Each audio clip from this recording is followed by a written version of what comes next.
you very much, Nomad and Moon. And yeah, doesn't feel scared at all. He don't care. The Tinker gets through. Not worried one bit there, Fogged. That's the 100 kg deadlift right there. The confidence coming in from Moon. It is definitely a fear that can put into their hearts. You know, Kiyotaka, one of the legends on the tankers. And it is Kiyotaka, the madman himself, the high risk, high reward, crazy player himself on it, so it's going to be a treat to see. And as they said on the panel, an old school traditional counter to these illusion heroes, especially as game progresses, can be devastating. I am looking forward to this game. This series is going to be a treat. Tundra going down their style. They have Saksa playing his 4 Slark, as we mentioned last time. A lot of teams have their 4 hero that they like to play around, and this is one of those that they play with that night vision a lot. So looking forward to this. And, you know, obviously we heard from Moon. Yep. The plan is to kind of run them over.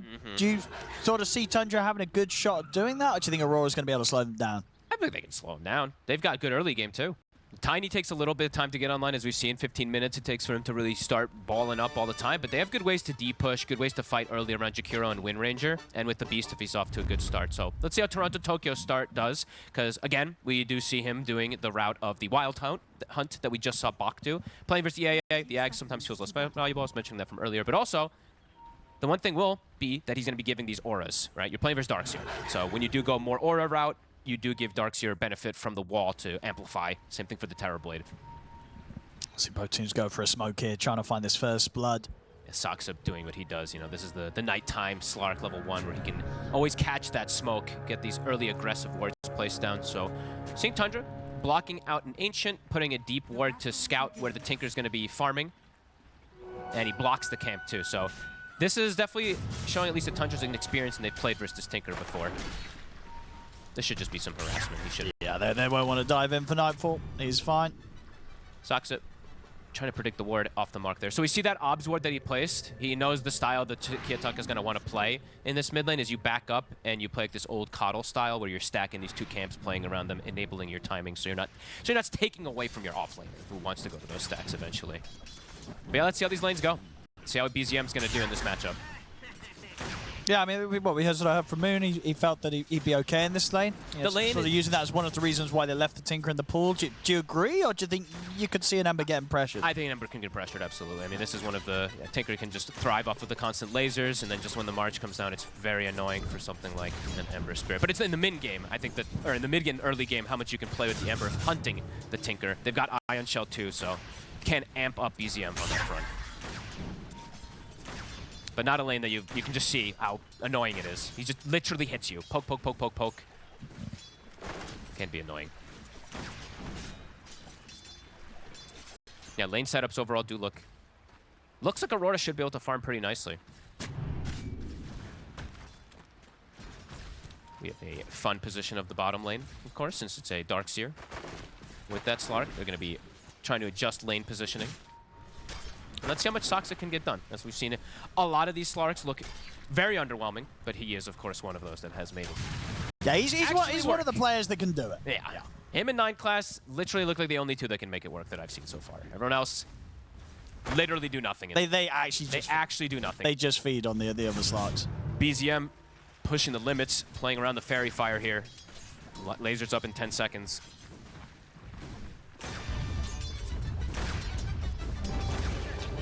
He pops that Fairy Fire. Able to get that extra sustain. Does get laser. The annoying thing too about the laser, it just makes it harder for you to just like walk up and slight the range creep too. You know, you can't actually step up to go for that at times. Yeah, it's not looking too fun for BZM so far. No, definitely not. So all 3 lanes, yeah, definitely looking good. Top lane, the one that Crystallis is having a good time since he's kind of set up for success in there, but it is going to mean that Toronto-Tokyo's free farming up here.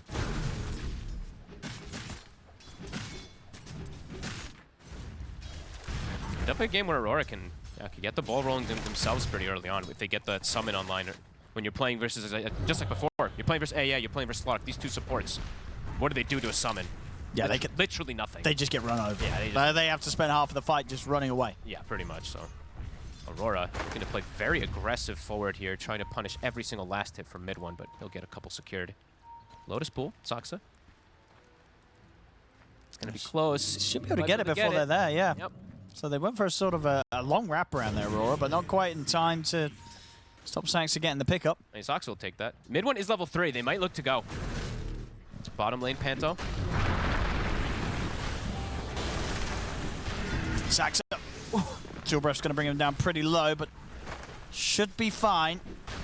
He can back up to the tree line, salve up if he wants to, or just play around the Dark Reef. Or the Barracuda region, sorry. We'll be able to heal up. That was their aggressive move, and I think they realized, wait a minute, this lane is really hard for us to actually go for the double Ion Shell play. Since he's gone for Twin Terror, to point that out for Panto. Toronto. It's going to get taken out here.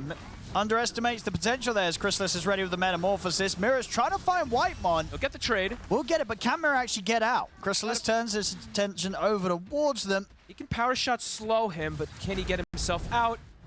No. Tries to plant the tree. Double kill. I mean, that's a beautiful thing for the Terrorblade to pick up just like that.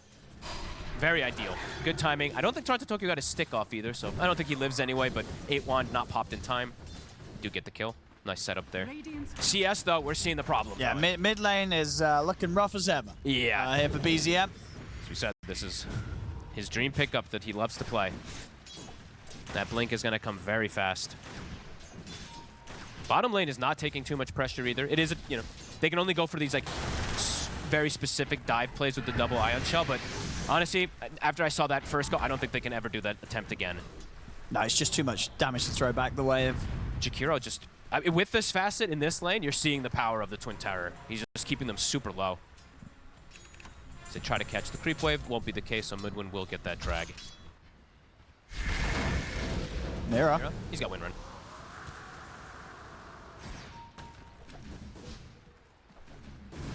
Gonna stop the pull. We'll need a couple extra right clicks.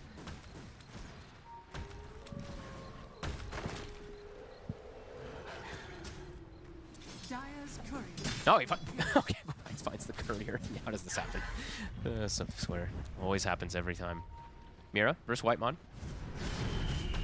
Raindrops are picked up. This tends to be one of the better solutions for Wind Ranger when you're playing versus just as a Wind Ranger player myself, hate playing versus in the laning phase. It kind of just ruins your kill threat. Pretty much every power shot gets eaten by the raindrops in the laning phase. So you see that.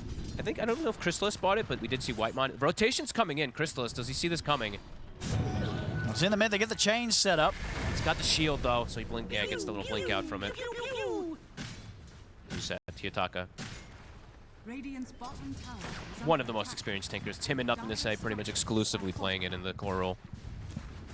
BZM diving though. They get the wraparound Saksa. They bring 3. They needed this. They needed to really get this. Tinker out of the game. Yep. Nice little surround play. I don't believe you expect. I didn't even see Saksa coming in there till the last second, so. An opportune moment too. They get the power rune set up for BZM. They have catapult hitting the wave. So very necessary move they needed to do to slow down this Tinker. Top tower though. They're gonna lose it. Completely. One of the very early tier 1, 6 minutes. That is gonna be the Dominator. Soon to be finished as he does get the last hit. I thought he missed it there, but the Boar got the last hit. They're going to hit quick timings, these 3 cores of Aurora, right? We're seeing all 3 lanes. They're having an excellent time farming, especially that bottom lane. It does. Could just complete free farm, barely missing anything here, Nightfall, 47 CS. Kiyotaka. He's got that barrier up, so you can play for Saksa with the TP that comes in from Mira. Mid one does not want to die here because it's around the Shrine of Wisdom. If he dies, Aurora can walk up and potentially steal it, so we'll be able to get away. Just no pressure put on this Tiny. Nope. Like, how are they going to put pressure? Are we going to get an early sort of move from the Ember? Honestly, I don't think he's going to have any pressure in this early game because the TB start is so slowed down. He can't do that wraparound play that we've seen sometime from them. They will be able to get both shrines. Yeah, Whitemon just walks up and grabs it. So it's actually Aurora who may be making too many moves around. And BZM wants to find a kill out of this. He's looking to Mira. He's taking quite a bit of damage here from Panto. He's got another slight. Tries for it. And he'll get him. And he's out. Smoothly done there by BZM. Kiyotaka tried to set the trap, but won't be able to finish him off. Nice moves. Great moves being able to take those shrines when you're losing in the lanes. In terms of net worth. Of course, they've got these kills, but getting some harassment. But he'll be just fine on Nightfall.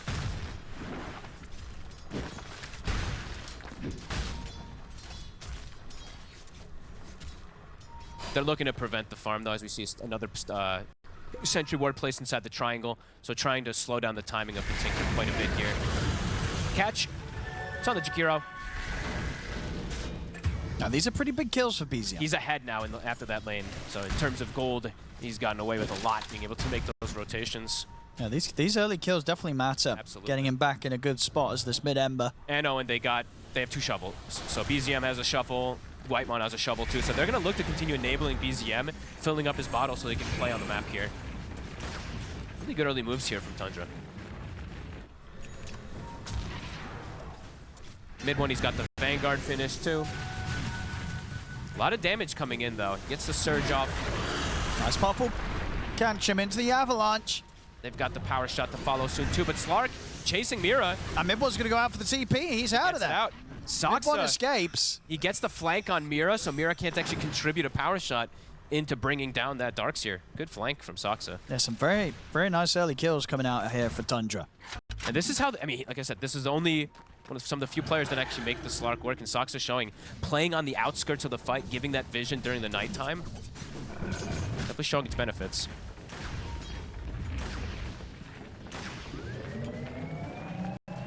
There's the blink done for Kiyotaka. Max on March.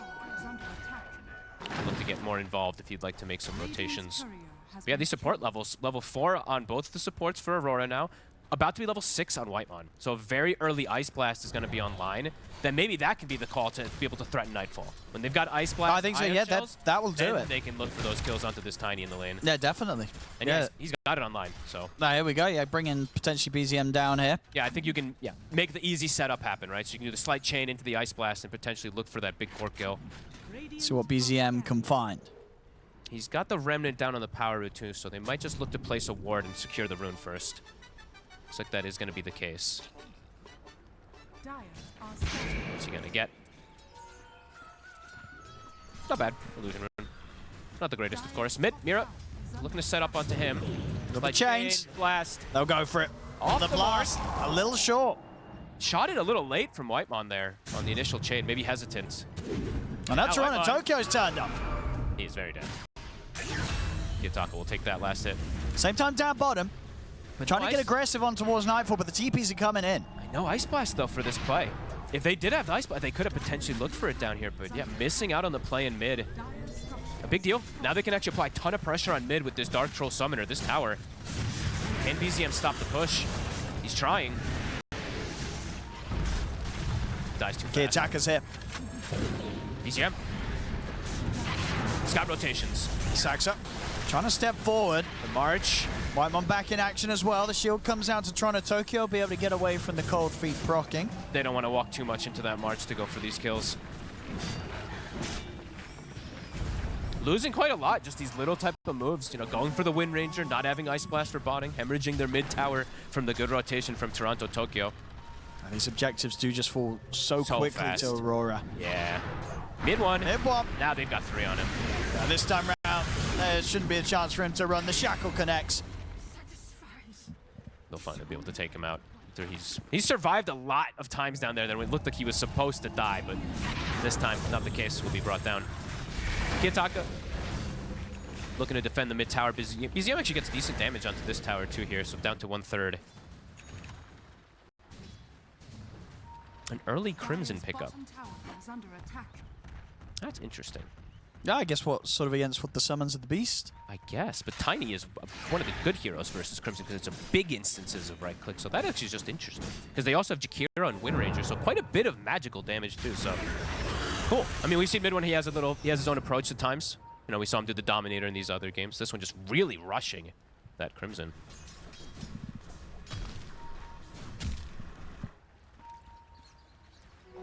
How many sentries have been placed to block these camps? I mean, Kiyotaka will go over.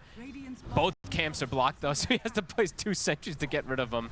Doesn't have any stacks to farm on this Tinker. BZM. They're going to drop the Ice Blast onto Panto.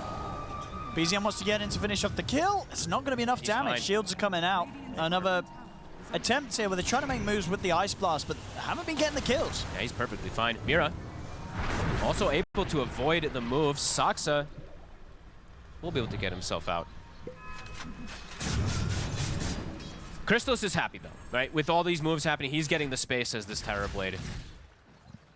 Just BZM, who's not the happiest at the moment, since he's being forced to move around so much. He's got 3 kills, but he is getting behind on that net worth. We'll get another one. Give him these last hits.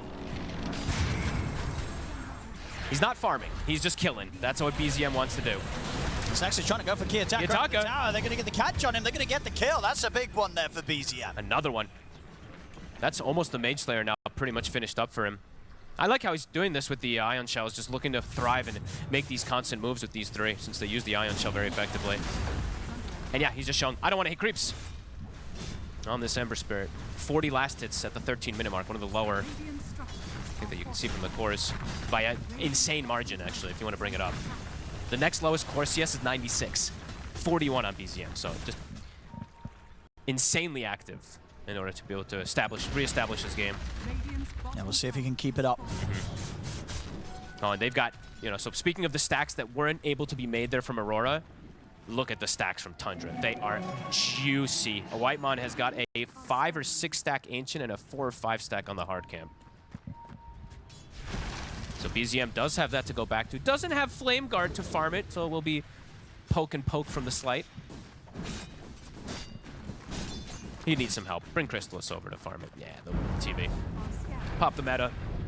Those stacks are juicy enough for a meta. Still not going to be cleared super quick. Oh no, they're going to take some time. Take a bit of time. They are strong Ancients. BZM's just going to leave it. He's like, you know what? I don't have Flame Guard. This is a waste of my time. I'm just going to farm lane and look for more pressure plays for now. Just kidding, comes back. I just take it. Really, it's not killing these Ancients. So I honestly thought mid one might come over and throw some Ion Shells just to speed things up because it is quite slow. Either way, it's uncontested. So we do see Aurora look to play their own game rather than make their move over here. The Helm of Overlord is finished for Toronto Tokyo. Let's see if they look to accelerate things on their side with that. Because the Tiny also, see if Nightfall is looking to join the fray, because this is usually when those Tinies start doing it. And yeah, they're gonna group up.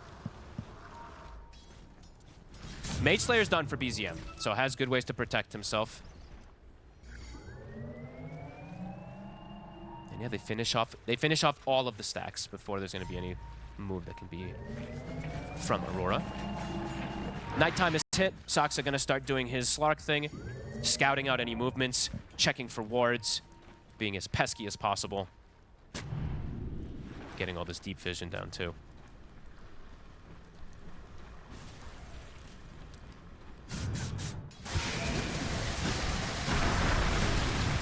Look at the Tormentor. Shard here for Mira.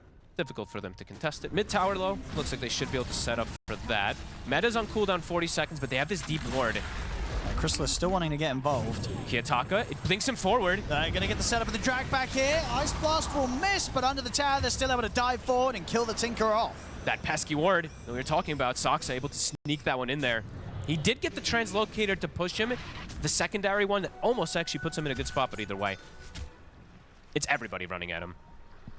There's this sort of pace now starting to come out from Tundra that, as we heard from Coach Moon, I think this is what he was looking for from the team, right? Wants them to start trying to run Aurora over. Just play around that nighttime vision. Look to thrive when Sox can get these catches. Ponto, that does not stop the Twin Gate, so he'll be just fine.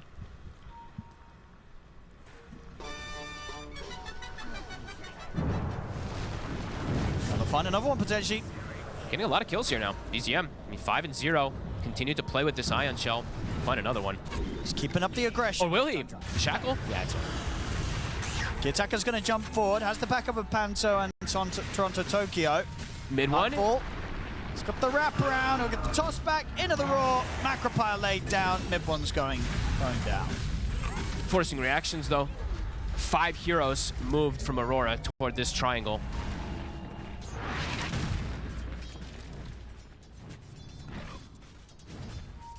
Yeah, Sox are just gonna, he checks, just like gives information, walks away. This is constantly what he does.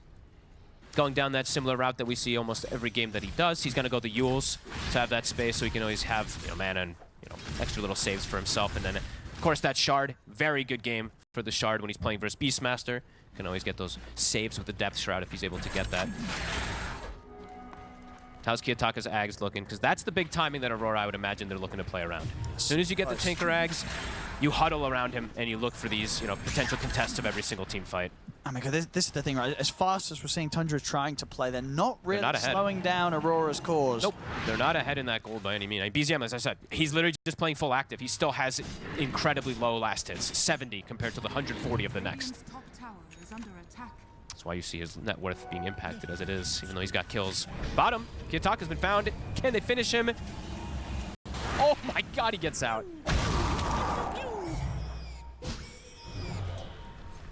Even though they attempted to layer that pounce plus the vacuum, they just can't stop him. He gets the TP out.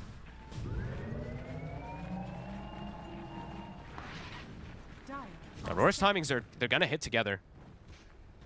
There's one concern around that Roche pit is how they're gonna be able to take the fight. Because Aurora, they can look to force Roche pretty early on. Once they can just set up the marches, they've got this Beastmaster with these auras, and Nightfall now ready to join the fray. They are set up on this top side. Nightfall reveals himself. He's gonna get the avalanche into the shackle, into the ice path. He's It's enough. He's gone. Fully controlled. And Tundra in return, not quite having any lockdown on their front lines to try and punish this. They just lose the Ember. And they popped meta. They were looking for their own little play there, but then Nightfall revealed, and they're like, oh god, wait a minute, the Tiny's here.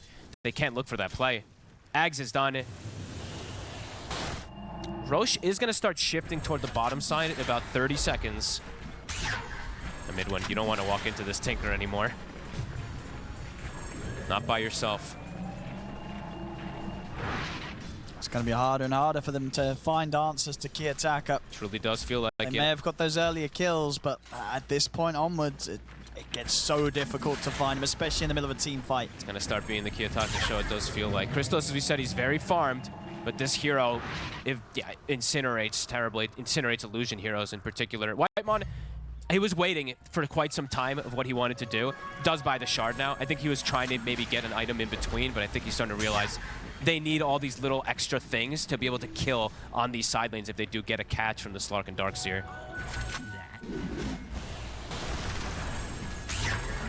Now at this point, Whitemon is literally just like a walking ice blast, 1,000 HP. So gets caught by anything, he's just dead. As smoke's up, the items are all hit. Aurora looking for the fight. Saksa will do what he does, breaks that smoke. Pipe done for mid one, so he's got the double auras. Got controlled. He's getting the angle here for the shackle. Very nicely set up by Mira. And mid one has got the Crimson and the pipe. Will turn with the vacuum. Ice Blast connected onto the two of them. Aurora's there. They'll drop the Macropire down onto him, but indeed for now, mid one's getting away with just walking this off. They didn't have enough to kill him. He's able to turn, help take down Panto. And now Toronto. And now indeed maybe look towards the Beastmaster. Nightfall. In beautiful angle with the toss into the avalanche onto the both of them. Cleans up Whitemon. The aggressive Sunder there from Crystallis gets him back up to full HP and puts Nightfall in a position where he cannot fight. Toronto Tokyo is going to go for the TP out. Will make it away. Oh, wow. Before any interrupt comes into play. They caught Kiyotaka at the start of things, though, on the other side of the map. I actually didn't see what happened, but I guess he just got caught top from the Ember as well as the Terrorblade and just dies. So now they are potentially the ones who can actually look for this Roche with that Tinker kill. Mid one tanked so much. He did. He lived for a long time, and his HP barely went down at all after he got the Crimson and Pipe off. Yeah, the two of them coming together when they make that move without one of the big damage dealers. He's fine.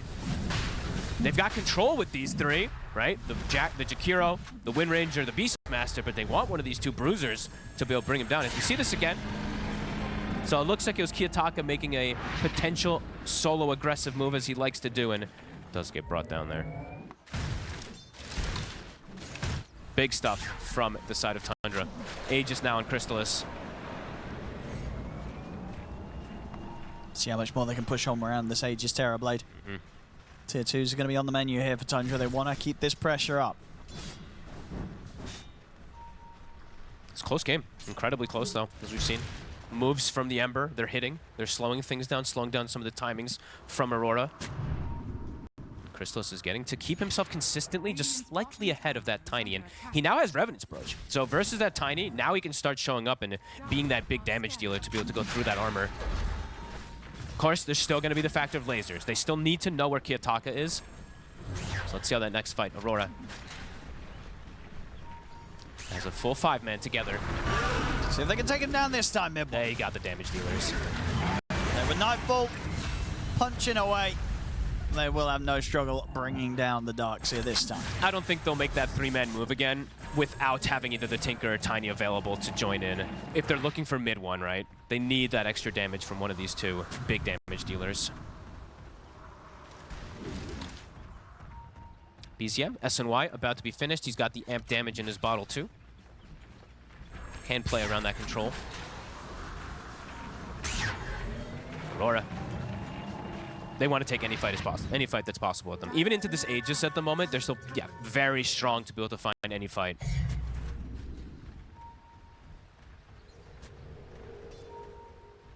Tundra, looking to patiently get more timings.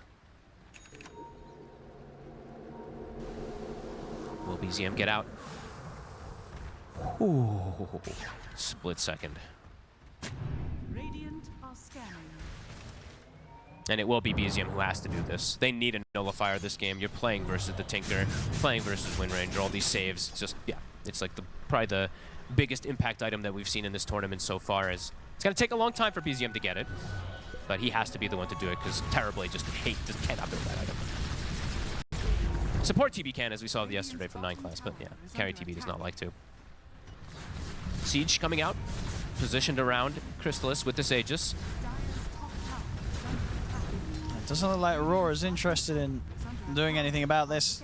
No, the scan comes out towards the back, so they are aware of the positioning that someone is back here, but this tower goes down, uncontested. Aurora not ready for the setup there, perhaps, or just a little scared to fight a full 5v5 versus the Aegis. As again, look at this, Saksa being super annoying. Another ancient camp blocked. Sorry, toward Kiyotaka, my bad. So Kiyotaka literally just keeps going back to his triangle, and he's like, where are the creeps? I think this is the 6th, 7th, maybe 8th time I've seen them go for this block up here. Saksa gets the Yules off. He's going to get the setup. Into the pounce. Ice Blast. Oh, it pushes him out. Kiyotaka's going to get back to safety. Oh, now that the backup comes in translocator. for Aurora. Tundra. So they still want to try and push forward to find anything. Panto's kind of getting destroyed by the illusions. They get the slight change onto Mira. Turns with the shackle shot. The jump forward there from BZM, closing the gap on Mira. Toronto Tokyo using the roar to try and hold Saxa back. The toss comes in. It's enough to kill off the support Slark. Knowing he has to roar the Slark, otherwise the Depth Shroud comes in and just saves the target that they roar. So it looks funny, but it's appropriate for him to roar that target. As Mira survives with like, what, 100 HP? Little things coming into play there. The translocator actually pushed him out of the Ice Blast because he was facing forward. Nightfall. He's going to be able to sneak up on mid one. Toss back. They've got him. Aurora. Yeah, they were ready for that one. Starting to look really strong in those full-on engagements. If they have the numbers, if they don't have Kiyotaka get picked off before the fight kicks off, we're seeing their strengths. And they are grouped up as that 5. And now he's got a BKB, so Kiyotaka shouldn't get caught alone on the sides like that again if he does have it available. It's going to get more and more difficult for Tundra to try and run into them as they've been trying to for pretty much the last 20 minutes. If they catch Kiyotaka at the start of things there and he actually dies, then they can probably just run through things in the fight. But yeah, the fact that he's able to just get that little bit of distance just makes it that much harder. If he lives long in these fights, he's going to kill everybody with these lasers, so has to be one of the first ones they answer. They will find the D-ward around that triangle. And now speaking of the Revenant Brooch game, does have one on the Tiny now versus the Terrorblade. A great one as Saksa. They're setting the trap for him. Gets the Dark Pact off. Allow him the chance to Shadow Dance. Nice path though. Very nicely laid down by Panto into the Macropie. Tundra's going to turn up though and it looks to fight back. They the Ice Blast. 3-man Ice Blast. Toronto Tokyo. He's gone. Panto also shredded here by Crystallis' damage. Kiyotaka pops the BKB. Looks to get out. Will manage to do so. Sax has done this too much on his They Slark. were quick with that Tundra. You know, they were more than ready for Saxa to be the bait. I feel like he's always this, it's his trick. You're like, oh, we have a free pickoff on the slot. And then he does this a lot. He baits like a minute of people chasing him with this Yules. He survives. Now they get back to the push. Getting these 2 big pickoffs on the Beastmaster and the Jakiro. March will stop the push though. They are playing versus Tinker after all. Mira. Nightfall. Let's attack again, but the Shadow Dance is back up. He'll turn. Gets the Yules off. Towards Kiyotaka. Tundra thinking about if they can make a fight happen out of this one, but this time Saxo will get burst. Jump forward aggressively from BZMs in with the chains on towards Nightfall. Nightfall Lasers. backs off. Mira will go down. Rest of Aurora able to keep their distance. Core stays safe. Saksa kind of gives his life for the team, charges in, throws the Yules up to bait some spells onto him. Nightfall though, they may find a catch, BZM. They get the Avalanche into the toss. Oh, gets caught, 50 seconds now. He just kind of walked right into them there, or jumped to his remnant that was right under them.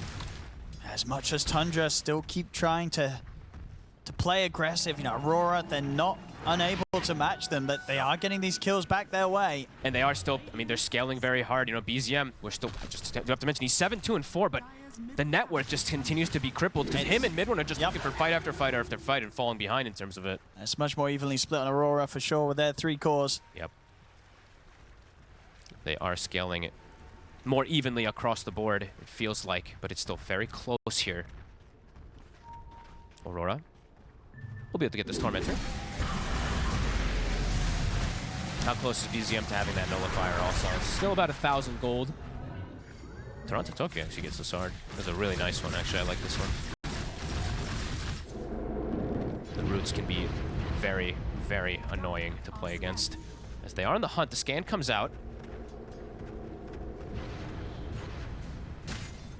Will not hemorrhage a hero. I believe they were looking for Mid1 with that ward up top. Zaksa. Nightfall just turns almost towards dies. him. Indeed, nearly takes him out with that last hit from the tree, but Saxa heals there with the Shadow Dance. He's out.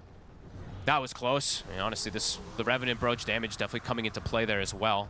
Saksa, back up to full HP. Aurora, of course, at this point, they are very confident to try and make the aggressive moves themselves here, getting onto Tundra's side of the map. They're getting the Tinker in particular is getting stronger and stronger, Owen. Kaya Sanj is online. He's got ninja gear, so for that positioning, it's going to be all important. And yeah, if they don't find him at the start of these fights, I just have big concerns as those fights build up. These lasers just start bouncing through. So BZM, he's got his work cut out for him. They'll find Beast up top. Toronto Tokyo was trying to TP out. Saxa was ready and waiting for him. It's pretty tanky, and he's going to have the backup of Kiyotaka coming in. He's having a turn with the Roar. BZM. On towards BZM. They've got the Shard. They've dropped the wall here from Mid1. Kiyotaka and Toronto Tokyo can kite it out. They're going to be fine. He bails him out of a dangerous scenario. Like, if there's no Tinker there, this is very likely just a dead Beastmaster able to join. They're connecting. Crystallis wants to try to find this Beastmaster anyway. Not going to be able to.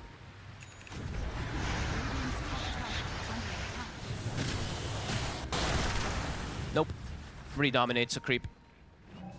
Takes a Dark Troll Summoner, so they get no gold from that. AC is soon to be done. Oh, I say soon, but about 1,700 away from Toronto Tokyo. Rosh on the menu. BKB soon done for Nightfall too. I mean, you'd imagine the Tundra want to try and say something about this. Can they make it? Nice fast. They're going to smoke up and try and head over. The lasers make it quick. Can they get here in time, Tundra? It's dropping too fast though, and Nightfall's damage. Sax is Blast. watching. Oh, it's going to be close. Coming in, Sax is going to move forward, try for some sort of steal. Can he make it happen?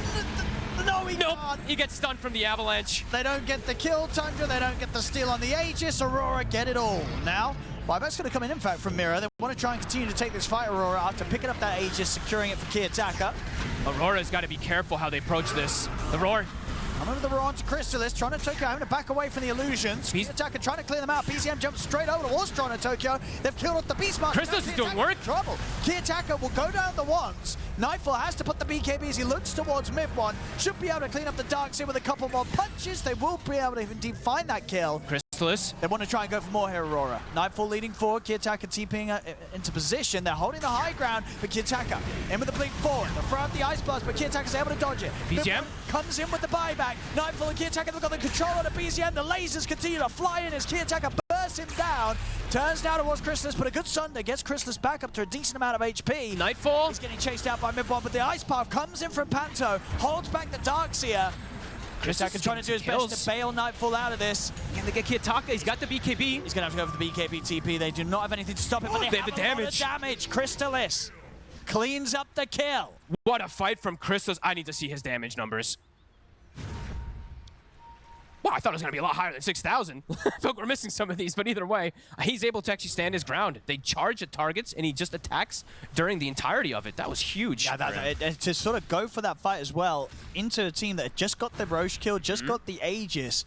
Tundra, they, again, as we've seen, even though they've been pretty much consistently just that tiny bit behind in gold, they have not toned down the aggression. They're keeping the pressure on. No, Crystalus just did insane work, honestly. That was beautiful. The positioning that he was able to have. Toronto, Tokyo gets the roar, but they couldn't actually get to him because the illusions were just dealing the damage onto everybody. Yeah, I see for the moment they can't deal with the illusions maybe as well as they expected they would be able to do so. Yeah, they just weren't getting cleared out. We'll see it later on. Ice Blast, of course, connecting here. This was almost really funny. The translocator almost pushed him away from the Aegis, by the way, but Saxa was stunned during it. But yeah, great commitment, and yeah, Crystalus in general. I'm just watching his positioning. That was godly. Because right here, it's a bit of a concern, right? Going up into the high ground, some of these stuns. They get the roar. But then here, look at all these illusions out. Look how much damage they actually end up doing. Just fully focusing onto Toronto, Tokyo, and then Kiyotaka also just in the midst of it all. Yeah, just between Kiyotaka and Nightfall at that point, just not able to do enough to clear them out quickly. I mean, Crystalus, he's having a perfect game so far as this Terrorblade. 8-0-3. And at this part of the team fight, you know, we see Aurora try and push forward. Sure, they get the chance to jump EZM, but yeah, Crystalus just ends up getting unanswered right up until the end of it. 8-0-3 is nearly 25. He's going to pretty much have the Hurricane Pike on top of the Lincoln Sphere, which I think he pretty much completely picked up after that last team fight. So now he's got protection versus that roar. The items are just flying out for him. They have ways to break the Lincolns, but as we see, they have some difficulty to get to him through all these illusions and his walls and everything that's been thrown down from Tundra at this moment.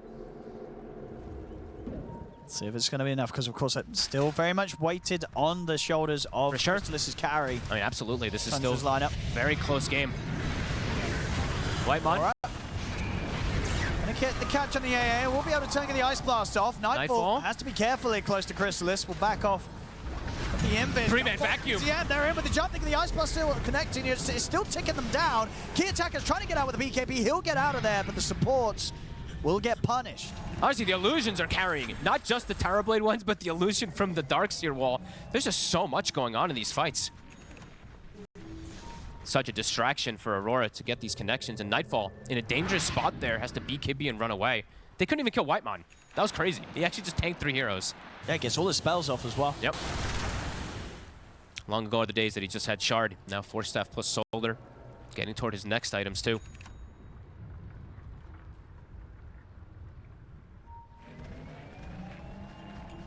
This is what you want to see from both teams though. A very contested game, 15-22. Gold is super close. Experience.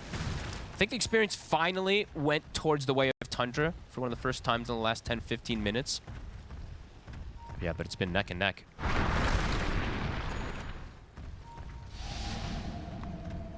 I mean, how do they go about killing the Terrorblade? It's long fights. But as we saw in that last one, there's definitely ways that Tundra show that they can take these long fights as well. As you said, the Terrorblade, he's hit level 25 already, so he actually is going to have multiple Sunders as well in the fight that maybe will make those long fights look better for him than some of those old days of the past versus Tinker. It's a good question, Owen. There's a lot of distractions in the fight. I mean, mid one, every single time feels like he gets a 3-man wall, and then there's like 5 TB illusions. And BZM just able to take away a lot of focus from Crystalis as well with the way that he's jumping the supports. Nightfall has hit 25, so now he's got double toss. Tundra. So, for the setup, the pass over with the Ice Blast onto Mira. Actually makes the connection onto Nightfall. Mira is going to get a bit of time here with the shield coming out from Kiyotaka, but it's not enough to save him. He's gone. Aurora's used, wasted. Ball's going to get dropped down. Aurora, they're back off for now. Crystalis continues to try and push forward. Kiyotaka has to put the BKB to survive this. Nightfall's in! He's trying to get back in on this. A bounce down with the Ogre Seal Totem. Goes with the TP out with the remainder of the BKB, but a little bit of a cheeky move there from him to try and poke back in. Tundra's just kind of walking at them in these fights, and Aurora not having ways to be able to properly respond. The roar comes out. I didn't see if it was Dark Pacted immediately or Depth Shrouded instantly, but it got answered. BKB used from both cores at this point. Saxa. Oh! Very close to finding a Kiyotaka with a BKB on cooldown. Yeah, Tundra's just in these 5v5 fights are just looking very hard to be able to deal with, even though Aurora have all these answers and whatnot. It still doesn't matter. This Crystal's TB just standing his ground, too much damage. New neutral item for him, soon to have a butterfly as well. They just can't kill him. These items just keep flowing in. And he gets the dream one. Ogre Seal Totem with Vampiric.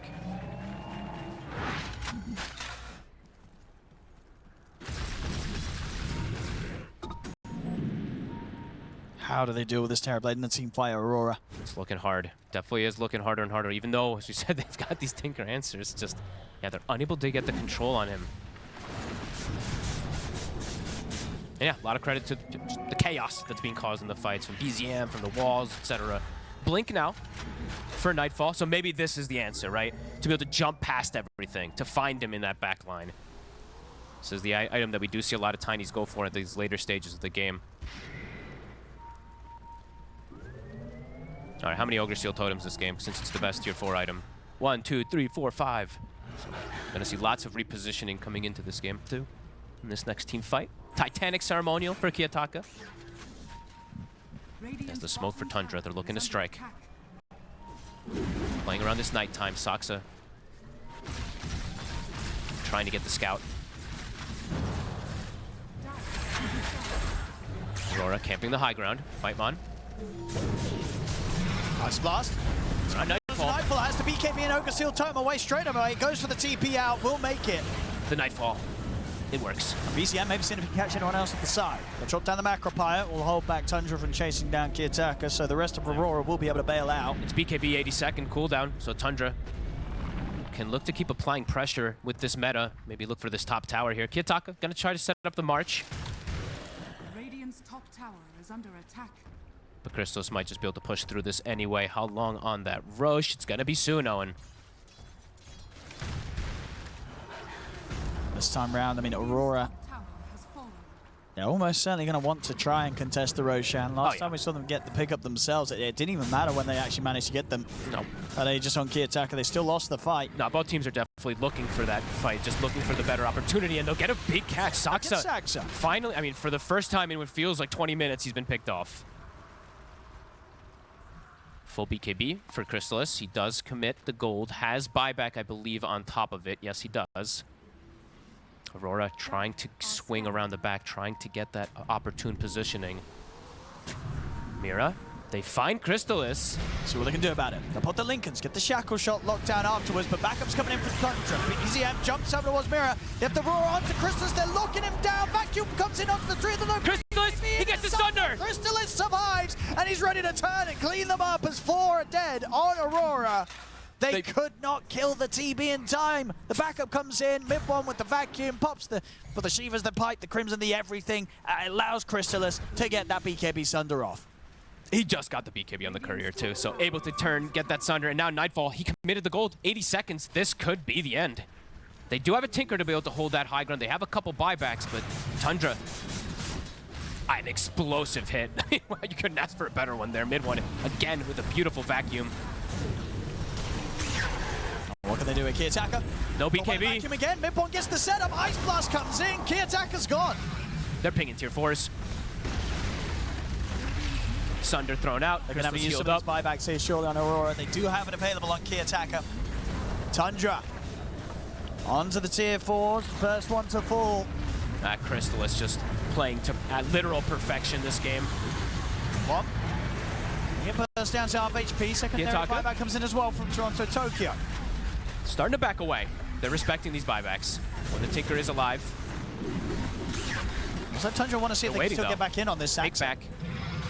Tinker. Nullified down onto Kiyotaka. Crystallis stepping up the E-Blade. We'll keep Kiyotaka safe for now. Still 15 seconds until they've got Nightfall back in. They get the tier 4s though. They were trying to end the game. BZM. Oh. Look at the ice path. Nothing else though. The Remnant still there at the ready. If Aurora goes too far, their Tundra might just look to re-go, even though they don't have the meta available. But they'll back up. They can wait for these cooldowns. Meta 50, wall back up in 30. Amp damage. Aurora, they have to smoke out and look for something here. They have to get some type of fight going their way. The last actual 4 or 5 team fights, it feels like it's just been completely Tundra's way. Let's see if they can find it as Nightfall. Scouting things out, going into dangerous territories and amp damage inside of BZM's bottle. These cooldowns are coming back up. I mean, it's so scary to try and approach this high ground. The wall is up. Sax is ready. The Shadow Dance, look at the Ice Path in onto BZM, but BZM finds the slight change onto the both of them. Ice Blast coming in.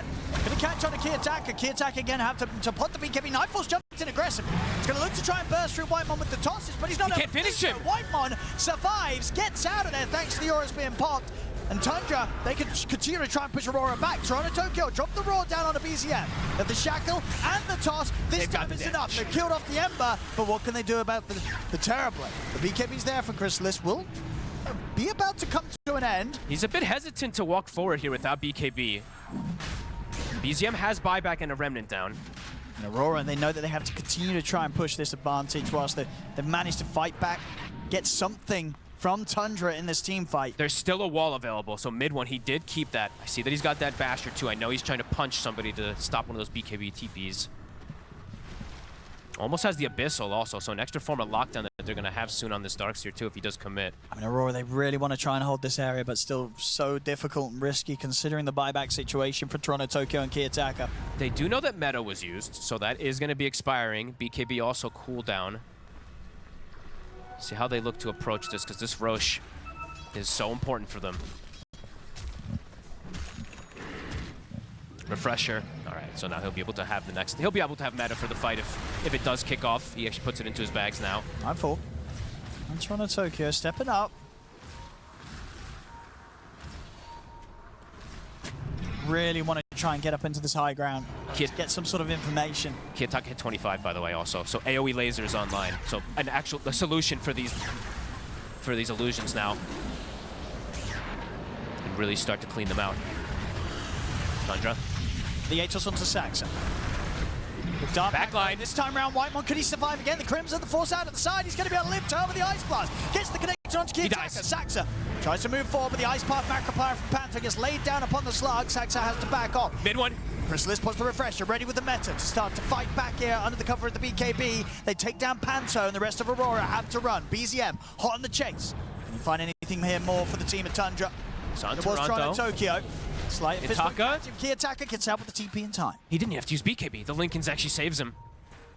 Aurora forcing a buyback from Whitemon, and they're all able to get out. They're actually able to escape at the end of that as well. And Nightfall looks like he should be able to just blink and TP out too. What a hit from Aurora. Forcing that buyback.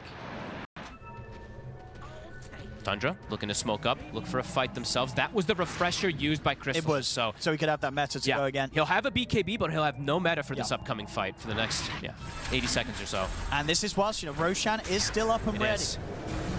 So Aurora definitely going to want to try and use this to their advantage. Top. Kiyotaka's getting jumped though. He's going to go for the BKB TP. Is there any bashes? There is. He didn't get the bash. No bashes today.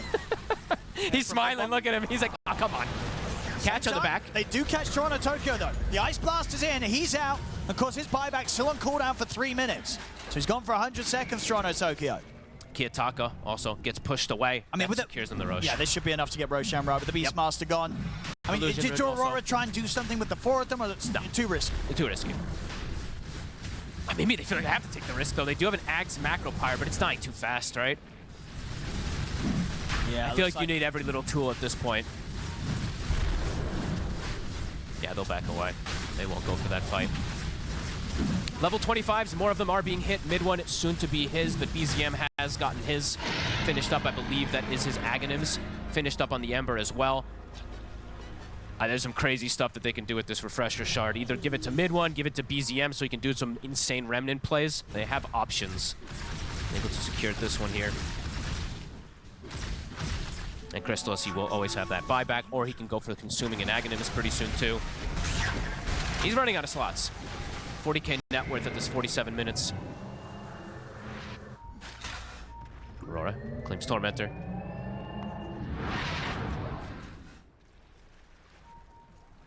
Hags on Panto is online, so I'll have to keep track of this Macro Pyre too in some of these team fights. Full Swift Blink, Nightfall, committed for it.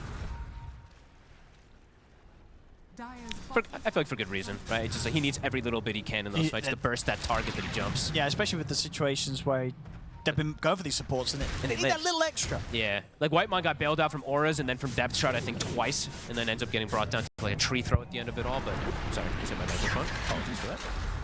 Abyssal is done for Darkseer, so he does have that now. Mid one, if there is going to be a BKB TP out, doesn't have to rely on the bash. Could be like a game-winning move that he finds. Toronto Tokyo doing a good job of applying pressure down here. So Dragon will be able to siege this forward. They always have Ember though, so he can just send Remnant and come back.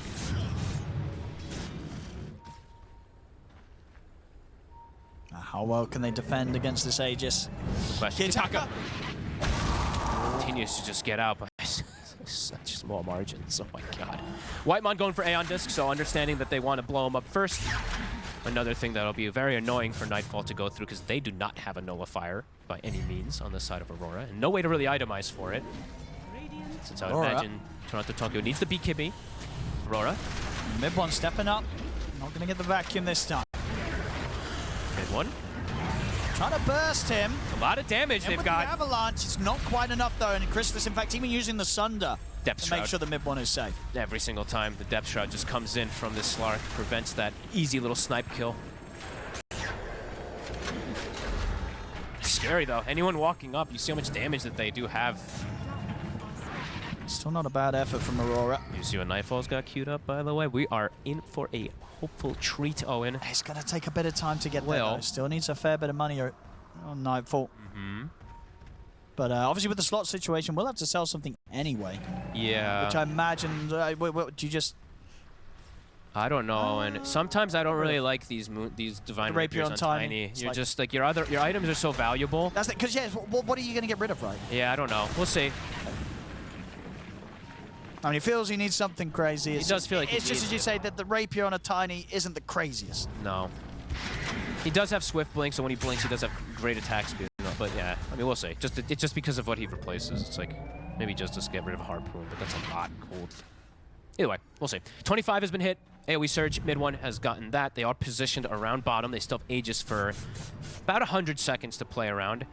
And yeah, Chrysalis is literally going to be getting toward 9-slot territory. So Aghanim's done. He has the Moon Shard Gold too. Wants to wait for the buyback, of course, but yeah, he's getting closer and closer to having everything. As he has yet to die this game, Owen. Yeah, he's played a perfect 7. We have seen some pretty crazy Terrorblade performances. Somewhere, you know... Nightfall. Gonna have to put the BKB and get out of there. This is not a fight for Aurora. Nice blast. It's coming in, but Kiyotak's already up with the jump. Panto might get caught outside of the base. They found him with the pounce. Vacuum from mid one drags him back. Panto. A lot of barriers. And they save him. They can't. Nope. He's got buyback. Chrysalis starting to get poked. Only 50 seconds left on the Aegis.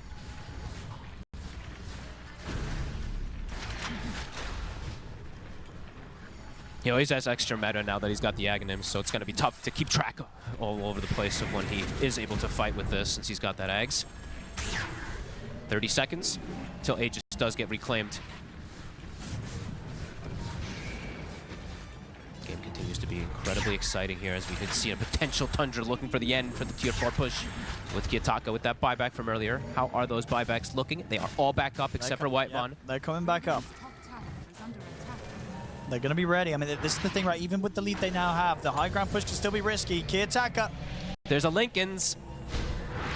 He just is able to block it. So mid one. Might have to buy another item to maybe get rid of the wand and get something to break the Lincoln so you can go for the Abyssal. Could be. Wants the blink for positioning. He's been able to land incredible vacuums anyway without it, but definitely wants to have that for the huge wombo combo if he is able to find it. Arcane Blink. Kiyotaka also getting to full 6-slot territory, can still look to replace things, of course, when he consumes the Ags. I'm going to see if they find anyone out on the map at Tundra. Can they catch someone? Mira has been found, but Nightfall's in with a jump forward. Wants to try and help out here, but now has to bounce away with the Ogre Seal Totem as Mira's gone. Nightfall. BZM gets caught by the Roar. Macropyre. Macropyre laid down pretty nicely, but the auras are out, and Panto Hill fall to the damage of Chrysalis. Kiyotaka trying to get on the backlines, but gets caught by the Abyssal Blade. The buyback's coming out now from both support of Aurora. BZM pushes forward, looking for Kiyotaka. Kiyotaka, can he stay hidden in the trees? They're hunting him down. They're trying. Fast catches on to Nightfall. They're on top of Kiyotaka. Kiyotaka getting caught by the Nullifier. Chrysalis ready to bring in the damage to take the Tinker down. Took him a while, but they're finally able to just full commit onto him. He's just constantly rearming and almost survives because of it for a second, but not the case. Tundra, run right through him.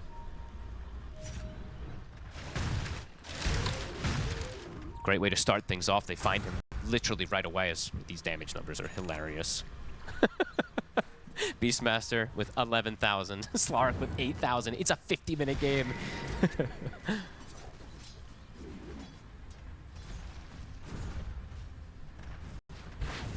Aurora once again in a soft position where Kiyotaka out for 90. Both supports having their buybacks now on cooldown. He really doesn't want to have to use this buyback before the fight.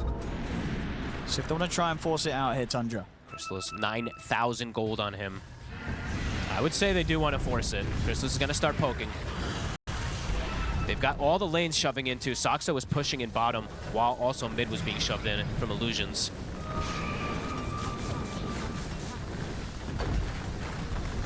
Sox also has a full hex, by the way, so just picked it up before that last fight. Nightfall, he one-shots him. He will be able to find Saxa doing his shenanigans. He's going to look to try and get back to the base to form the defense with the rest of the team. Kiyotaka's going to come in with the buyback. They want to try and go now, Aurora. Roar. Aurora onto BZM. Nightfall bounces forward with the shackle shot. They get the shackle connection in onto BZM. BZM, can he get out of this? The toss is there for Nightfall. They've brought him down. They've killed off the Ember. Kiyotaka blinking into the midst of things. Has cost them the buyback, of course, on Kiyotaka to make this play. I thought they were going to keep chasing for more. Looks like they're a bit hesitant to go fully out forward since Ember does have the buyback. But that is Kiyotaka using his. It's a costly one. It's a very costly one that they only get that. I mean, they do get 2 kills, but the Saxa kill happened earlier. Ideally wanted to try to get more on the side of Aurora.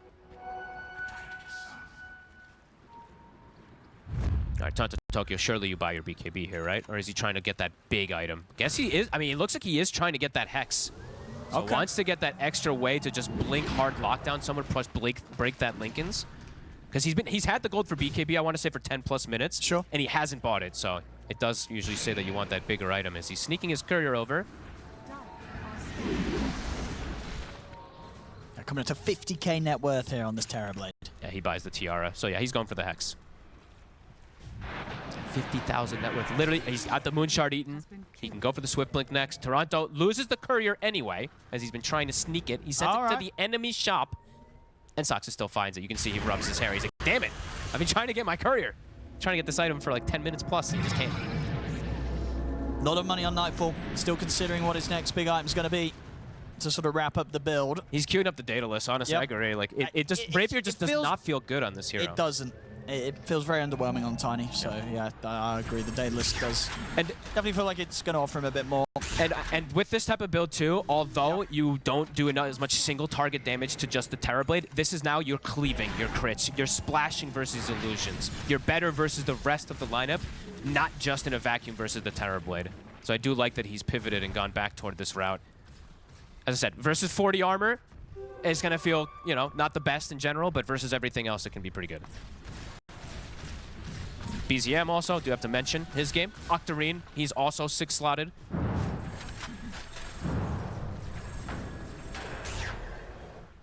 So we're approaching that 60-minute mark, Owen. Getting closer and closer. It's getting crazy. I mean, at this rate, Chrysalis is going to be pretty much 9-slotted. He will be, literally. Like, he's already got, they said, the Blessing, the Moonshard. He's got 2 slots in his backpack that he can treat himself to something. Wants to look towards the Swift Blink next to have something to play for that aggressive initiation, to get in there and pop the Terror Wave. You know what you do? You give the Moonshard to Saxa, so he's got even further night vision, so he can do his pesky scouting even more. I thought you were going to say you give it a mid one so he can get some more bashes off.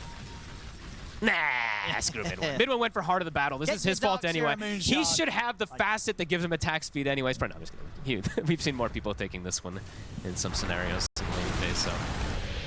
Saxa gets popped. But can Nightfall get out of this? He's going to get dragged back by the vacuum, has to BKB and run. Seal Totem continuing to save lives. Nice pop. Not going to catch on to anyone. I mean, they're happy with that, Aurora. They can sort of poke, get a kill, get out.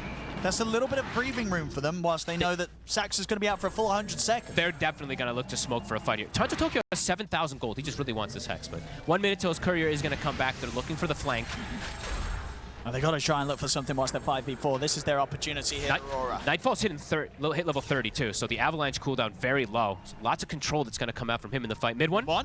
Tundra takes him with a jump. He's not able to find the immediate raw target. Uh-oh. Bounces away, but he's going to get dragged back by the vacuum. We'll get the raw off now onto mid one. Nightfall committing him with the damage. They burst through the darks here. Buyback immediately from mid one. Nightfall is clipped by the Ice Blast. Chrysalis brings in the damage. Nightfall's gone. Him and Toronto took a both. Abyssal. Immediately the Abyssal locking down the attacker. Put the BKB, try and get out of him. The root catches him. He's gone. And he does not have buyback. Key attacker's gone. Panto tries for the TP out, but the chains are there from BZM. 2 dead now in Aurora without buyback. They go for a risky play with no BKB up on Nightfall and no buyback on their Tinker. They try to take a fight advantage, but Tundra's ready for them. The entire squad is there, and the initiation is a disaster. A blink into catching nothing. This might be it. 3 versus the 4. As Tundra ready to come in with the push. Amp damage. Ready to close it up as he's onto the Ancient. What can they do with the 3 of them? Trying to take a jumps in. They'll get the roar off on a Chrysalis, but the BKB's there. Nightfall has to bounce away as they'll chase him down, dive him up to the fountain. He'll get back into the fountain, but indeed this game's over. The Ancient getting focused. GG's called as Tundra will take this game 1. A beautiful game from them. Honestly, Chrysalis, the raid boss, truly. 12. That's ready for this one. Trying to see if Aurora can make that comeback here in game 2 after indeed letting their throne die in game 1. What do you make of this? We're getting some fun stuff coming out, right? We're getting some support Ricky, some support Nature's Prophet coming back here. Yeah, a little bit of switch-ups coming into play. Similar, it started the same with the draft, right? We saw the Beast, the Tiny, the Jakiro, Aurora were opening up the same. Then they do throw a wrench into things, getting the Darks here. Tundra, they still decide to have Chrysalis play the Terrorblade even into the Darks here. So you know what? He's like, after last game, I played it versus Tinker. I played it versus other counters. I can do this as well. This one is a very good answer, though, in comparison, and much safer answer in comparison. Tinker can be a bit of a more of a risk as a counter versus the TB. So let's see how Chrysalis does it again, because he literally played it flawless in that last game. I guess on the plus side for this sort of lane setup, right, where you've got Whitemon and the Crystal Maiden, could give them opportunities to get some kills down there, right? Absolutely. This lane is very strong. So that is probably why they wanted to have it compared to where a Nature's Prophet CM, it's not really like a kill-threatening lane almost ever, right? You're just playing to like sustain and you can get dove. This one, maybe they do feel like it's just a stronger lane in general. So let's see if that idea does work out for them. Saksa, he's going to get to play this Nature's Prophet 4 position, has the liberty to buy literally anything he wants to. When you play this hero as 4, you just go, team, what do we need? And you figure out and you buy what you want. Or you just build for yourself and you play to scale. So a lot of cool things that he can, of course, do on this role. And mid one gets to play this Underlord last pick. So saw him have some success on it the other day. And we've been seeing this hero on the rise for sure. And the Root definitely can see the merit of why they wanted this game versus the Surge, versus the Ricky, extra catch, and then that percent damage versus the 2 actually, all 3 cores is quite nice. Sure, there's going to be auras that come out eventually to counteract it, but Firestorm is good versus all 3 cores.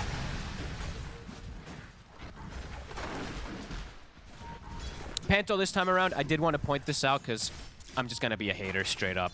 Thank God he goes Icebreaker. I'm so sick of seeing the Twin Tower. I don't know. That last game, I'm just like, there's so many fights where if he has the double ice path, it would be nice, but either way, I don't want to harp on it much. Saksa will go down. Panto might get exchanged as a trade. So if they can do the body blocks here with the trade. Oh, actually, it's going to be close. Stick plus Firestorm. He's going to go for it. Saksa gets the last touch. Easy there with the trade. I think he was in range for the atrophy too, so I think he did get the bonus damage. So he will have 120 base damage in the lane now to CS versus Nightfall. I shouldn't say base damage, sorry. 120 damage. I don't know why I say base damage. And bottom lane, yeah, we're seeing the effect of them having this matchup. Crystal is playing this carry that he's super comfortable playing in the lane. Only 4 CS at the moment on Toronto Tokyo. Yeah, just not really easy there to step up when there's this kill potential between the Terrorblade and the Crystal Maiden. No, and Whitemon is actually doing work too. He has 7 last hits. He's really messing with Mira from just getting the attempt to pull these waves. He's gone for stats on Whitemon, just getting a circlet to get that extra rest. And he actually does get the range creep there somehow. That was a clever little play from him. Lane that we haven't gotten to look at, of course, that mid lane matchup. Kiyotaka in a very good position, getting this Beastmaster versus the Ember Spirit. We've seen this hero dumpster most mid laners lately. And this one, it looks like he's having a very good matchup at the moment for his BZM. Yeah, we did see though what last game BZM, even if he had a tough time in the mid matchup, he moved around a lot. he just ran at them throughout the entirety of the match. Of course, meant that he was a little bit behind on farm, but still very much having massive impact. Yeah, I mean, he ended that game like 17, 5, and 16. Yeah, so I mean, he was literally just the killer, right? Part of the most kills in the game, if I'm not mistaken, at the end of it there. So yeah, it was definitely a treat to see in a game where, absolutely, you can look at it where Mage Slayer, as it tends to be, is amazing. The Mage Slayer pipe timing that Tundra can get this game can counteract a lot of the aggression from Aurora.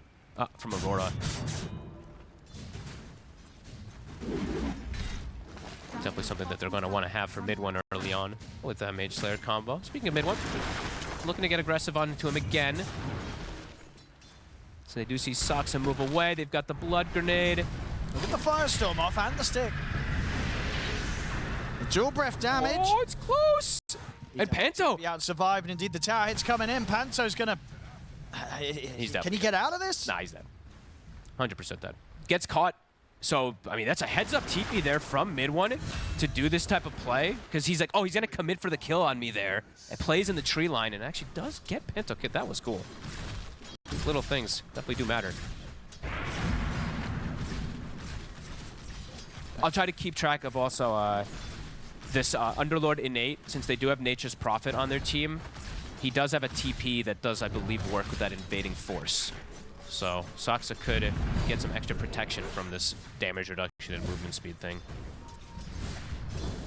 This bottom lane just continues to be pretty terrifying for Aurora. It is. They're not getting a whole lot down here. How's the stack game looking? Because usually that's what we see teams do when they have this Darkseer and it's just a tough lane. They get the stacks going, but they have a not the easiest ways to double stack. Most of the times we see like Tusk Darkseer because they can get the double stacks going. Like Ricky can't double stack. You stack one camp and that's it for him. So this approach at the moment for Tundra, it's looking quite solid in the lanes. Of course, we do see the Beastmaster having a better time, but it's to be anticipated.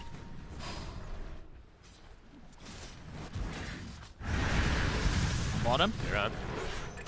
Coming in with a rotation. Good rotation. Bringing the extra support. They're able to take down Chrysalis and also punish Whitemon. So like very nice move there coming in from Panto. You know, identifies that they're that far up the lane that is able to easily walk up and catch them by surprise. And they needed that down there. They did. They needed. I mean, they need to break these lanes a bit because top is also struggling. So the fact that he makes that move, also will be able to secure that rune. Oh, they've Take got it the away roar. for BZM. There'll be a fair bit of damage. Ice Path at the ready. He accepted his death. He threw the Remnant down in a position to come back afterwards. Great rotation. Panto, 2 out of 2. He's crushing Perfect. It. Comes in, sets up for the kills bottom, sets up for the kills mid. Really nicely done. Top. Nightfall is left alone. Now he's going to pay the price for Panto's movements. And Mira turns up. Do they actually have the catch? They have another Frostbite in a second, but he actually gets caught in the smoke. Whitemon can't close that gap. Lots of rotations coming in. Toronto now gets to just lane cut as this Darkseer. He can get a bit more out of this bottom lane. Kiyotaka, the chains don't hit. Unlucky with the chains procs there. Quite a big mistake there. You know, we see usually these guys never miss these chains. So BZM gonna go for it anyway. Kiyotaka stepped up. Oh, and they're gonna get the job done. Gets him. So second round of the chains, no problem there for BZM. Gets the setup. Makes up for his little slip up that he did there. Beautiful connection coming in from him with that Remnant play on the slight. They'll get the D ward as well. Still gonna be a slower start for BZM either way, but good levels.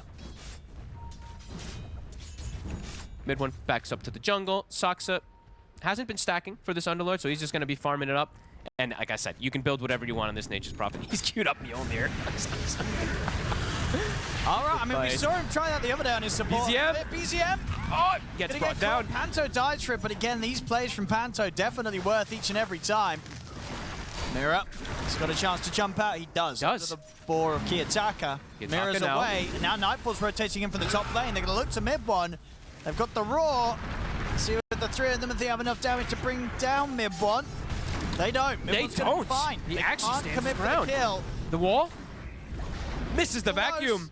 Indeed, not able to drag him back in, and Toronto Tokyo's going to die for his effort there to to attempt to step up and Mira catch on mid one. Gets caught as well, too. They can't finish off mid one. He tanks literally everything there.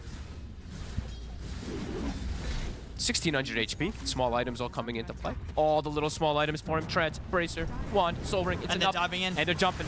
Change up the mark again for BZM. Aurora in trouble. Yeah, they get the pick connection. They're going to be able to kill off Kiyotaka. Oh, Tundra. They're feeling their stride. They're getting aggressive this game. I mean, this is...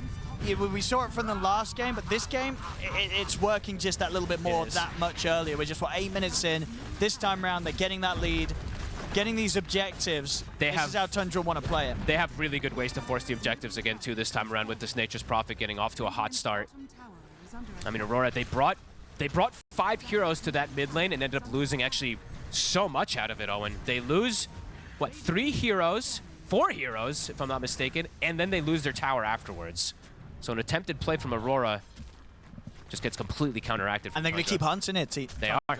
Whitemon, he's level 6. Easy change. The ult. The two of them. The ult comes in from Whitemon. Mira's gone. Toronto Tokyo tries to run. The surge comes to an end. BZM's going to have him. He sure is. These moves, they're all hitting again. Tundra setting the pace of this game 10-5. And for the first time I think we ever get to say, what a freezing field by Whitemon. She does a significant amount of damage. Mid lane too, they're not slowing down, Owen. No, BZM is just running it. It's again the same thing. He has 30 CS, but he's just running at heroes. It doesn't matter. It's putting a lot of pressure on them. Mid one. This time they should have him with the roar, right? Surely. Surely. Okay. He did have 20 wand charges, but didn't actually pop it there. Haste rune will be claimed. BZM. Considering if he wants to go back in, he is. He's tempted. Macro Pyre damage will get pushed away. Same time, down bottom, Toronto Tokyo dropped the wall on Saxa to go for a kill attempt, but Saxa walks it off. Okay. Saxa's just fine with that. And so is Saxa actually going to go for this Miona straight up? I think he is just going to go for scaling on. We've seen a lot of these greedy 4s. The catch, the Fiends gets coming in. Kiyotaka near his tier 2. Can he get away? He cannot. They can just dive in for these kills. This is crazy fast play here from Tundra. I mean, this Underlord last pick is now allowing them to also do this type of acceleration because he's just showing up to every fight. And up top. And again, BZM. He's everywhere. Oh my god, he is everywhere, BZM. Had a bit of a slower start last game, but this game, there's nothing slow about it at all. He is up and down the map. Bottom Saxa, this time round should be caught. He's trading with Toronto Tokyo, though. Super low. Here comes BZM. Here he is. Another kill. Keeps it going. And they can't go for the kill onto me. Unless they have backup, the Beastmaster doesn't have Roar. You have a launch. Nope. TP's coming in. They've got to back off here, Aurora. Mid one's here. 4 heroes brought down from Aurora to try to counteract this. BZM. A bit limited on the resources at the moment. Looks like they're telling him, come to the river, I'm digging you a water rune. So Whitemon will be able to fill up BZM's bottle. And look at a mid one. Let's drop the pit down. They'll keep the distance for now. Aurora still trying to get in around the edge of the pit. All in the meanwhile, Tundra's just farming on the other 2 sides. Looking at BZM. Whitemon gets the freezing field up, but immediately stopped here by the smoke screen and the avalanche. So Whitemon this time will die. I mean, they kill a 5-position diving the towers, but I just watched the Nature's Prophet farm 3 waves. Crystallis take 3 waves and 2 neutral camps too, so that dive. Not gonna net them the tower and only a 5-position kill. Aurora's trying to make these aggressive moves, but Tundra's just honestly outmaneuvering them. They're just getting away with the greed. Yep. And it's... oh, the bounties. BZM able to claim those in the jungle. Big money for him. And now they're ready to fight again around here. Concerns for Aurora in this early game for sure. Concerns for the pubs as well with this Miona rush working for Saxa. I can't wait to do that myself. BZM will get the connection again of the chains. I mean, this is such a funny but such a cool playstyle where you have an Ember Spirit with 30 last hits or 40 last hits, and he's just doing so much on the map. Well, that's the thing, because Saxa's going to have way more farm. He is. He's literally going. That's probably why he's doing this. Is he out, Saxa? He's not. They've got enough damage. They'll catch him. I mean, that's probably why. He's probably just like, you know what? I'm actually going to turn into this third. That is true. I guess, court after while that you just run around, BZM. He's like, dude, my Ember's just running at them. Yeah. Someone's got to hit some creeps. I guess I got to do it as the Nature's Prophet support. I actually don't remember the last time I saw BZM hit a creep. He's literally just running at heroes, Owen. Another one for him. It's a good strat. I like Such a good strat, it's, actually. Yeah, you have your mid just run at them. Don't touch any creeps. You better leave those creeps. Make sure his Nature's Prophet support gets to last hit those. He'll take these. They'll fill up his bottle, too, to be able to do this relentless aggression. There's crazy damage coming out from BZM. Kiyotaka's trying to match it, but so far just not able to do the similar things that BZM is doing so far here. As slight chains in mid. Bit deep this time. Whitemon getting slowed down. The boars. He's going to slight chain the boar to save his buddy. He tanks it for him. 4 heroes, again, brought from Aurora to try to get something out of the map here, but Tundra's just playing this beautifully, man. Like, I'm just watching them farming. Aurora keeps getting baited into moves where they try to bring numbers, and the TB is just hitting creeps. 8,000 net worth on Crystallis. There's no pressure on him whatsoever with the way that BZM and Whitemon are just running at heroes. Again, he got 8 last hits on BZM and immediately starts looking to run at somebody else. Now he'll stop. He'll hit a neutral. Whew. Yeah, relentless aggression though, as we see from Tundra. 15-9. I mean, what does Aurora do? They need to wait for at least the Beast Ags timing, I would say, because usually, as you said, the Tinies don't get involved early on here. I mean, maybe now Nightfall does get involved early since we are getting close to him having the shard, but ideally I think you wait for Kiyotaka to have the Ags and then you look for a fight, but Tundra's timings are fast on. Pipe is already done to counteract it. And the Mage Slayer is almost going to be finished too, so they're going to have ways to reduce that damage of Aurora quite massively. It's super early that they're able to do this. Tormentor setup. Aurora not really in a position to go for this without the Ags Beastmaster. They have a lot of vision placed down here, but it's actually Tundra who's the one bringing the squad to look for this Tormentor play. Death's bounty. Let's see if they expect this movement from Tundra, because they're even bringing mid one to the fray. He's not looking to Fiend's Gate in, he's walking into the fight. Panto. It's going to be found.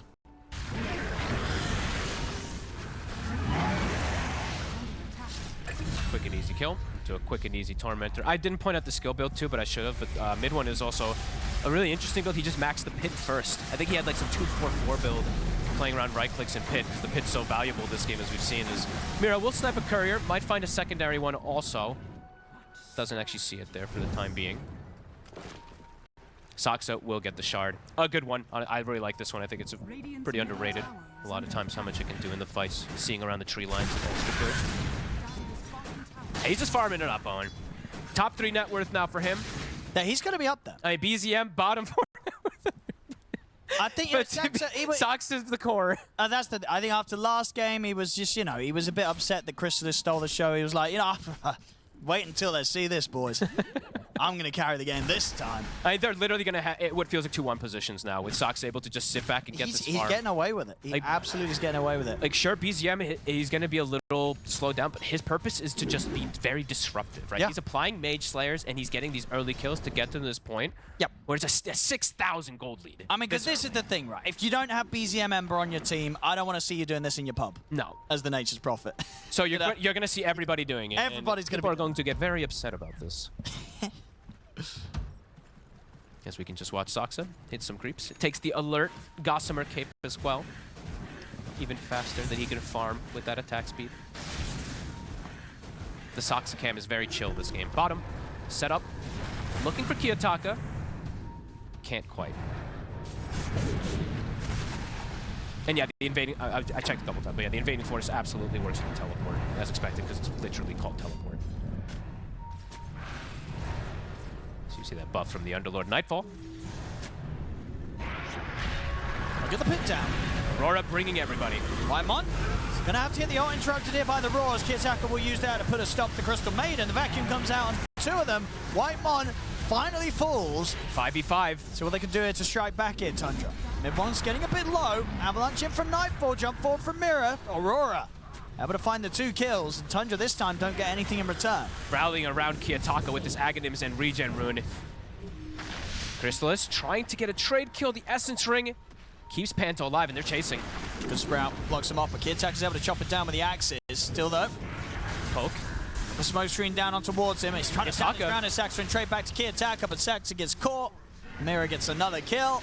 Great. Aurora, yeah, they don't lose anyone after taking 3 heroes down back-to-back. Rallied around the Beastmaster with the regen and the Greaves freshly picked up from the Darkseer. That extra bit of sustain. Arcane Rune, BZM will be able to grab it. Mira. He's gonna be able to jump away. Ooh, sneaky. BZM wants him. He wants to chase it. Can't quite get him. Not gonna have him. Doesn't have the detection out in time. Aurora strike back. Had a perfect timing there. Literally a 5v5 fight around that tier 2 brought so quickly together. Kiyotaka gets the roar. Crystallis, he does have the Sunder. And Kiyotaka knows. He knows he can't finish this off. Oh, he tried to hide in the tree line, but he actually just gives up an unbelievably big kill. That is such a Kiyotaka death. That's such a risky one to go for. He did get pretty close to killing him during the roar, but you got to be 100% sure you're going to be able to 100-0 him. I mean, you just give up like the biggest core kill possible for this. Back over towards the mid BZM. Mid, the Greaves. Got the change on the both of them. The ult coming out from Whitemon. It's a good one again. He's getting a couple of these. Lined up on the sideline there. Hey, Kiyotaka, that is such a painful death for them there. Right after they reestablish the game into a position after the team fights, they hemorrhage 3 massive kills. As Crystallis, I think we're seeing why he wanted to play the Terrorblade again. 6-1. Again, having a dream performance, even into the Darkseer so far. Now, if he keeps this up, this Terrorblade might have to be bumped up in priority if you're against Tundra. Even if you have Darkseer, as we're seeing, you know, we'll see as it gets later and later in stages. Sure, if there's chances to deal with it. Yeah. Right now, it's looking, the Crystals is just too comfortable on it. With the play style, especially with how Tundra plays, right? It does feel, it fits their style of, you know, split pushing, getting that extra farm always, especially if you have a Nature's Prophet who's hitting creeps on the other side, and an Ember who's relentlessly running at the enemy team. Aurora. Reestablish things down to a 2k lead, back up to that 5k for Tundra. Amp damage on BZM.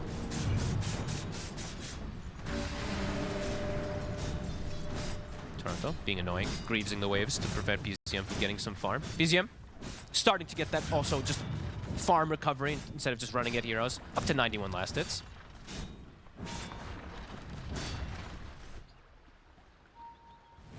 Yeah, very farm heavy game from Tundra, which is working out for them even though they're farming. They're 19-2.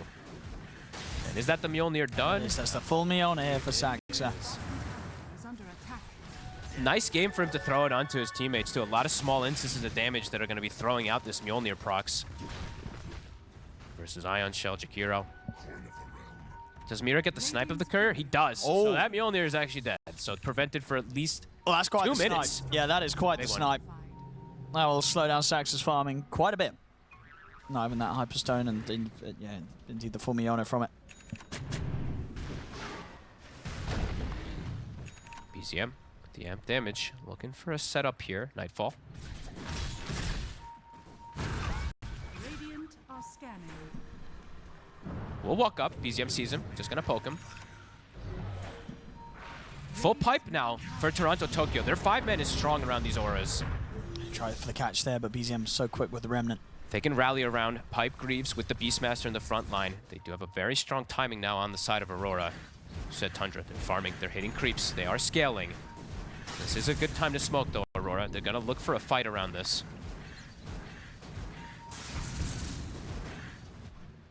They have this deep ward still for about 5 more seconds, so they saw Crystallis. This is the ward that sniped the Mjolnir. Kills the campsters too fast. They get the roar, though. They have the follow-up. The wall's been dropped down. TPs are coming in. They're in with the jump. The silence as well. They've done it. Nicely done. Killed him off, and now can potentially look for more. The backup coming in now for Tundra. Whitemon again getting a good solid position here for the ultimate. Toronto Tokyo on the run with the surge. He'll get away just in time, and now Aurora look towards mid one. Nightfall not having enough burst to finish the Underlord off, though.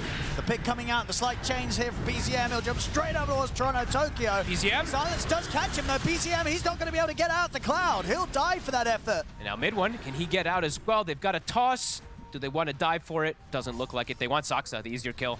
Oh, and they're going to find him. They knew he was going to TP there. Panto will die in the back lines. Also, mid, Whitemon.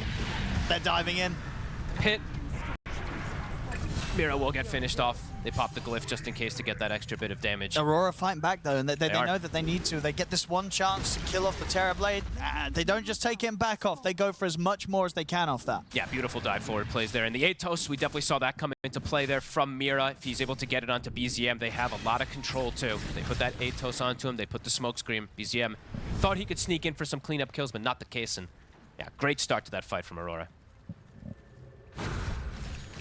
Tundra trying their best to fight back here after Aurora kind of bring themselves so deep onto Tundra's side of the map. Yeah, BZM now at this point can get tripped up. Sees Toronto Tokyo, and of course as low HP as Toronto Tokyo is, it's too sort of tempting to pass up, so it has to get in there. It was so close to him getting perhaps both of them. Panto dies at the end of it all there too, but yeah, we see that smoke screen come into play with the Atos. Tundra, that gold lead is gone.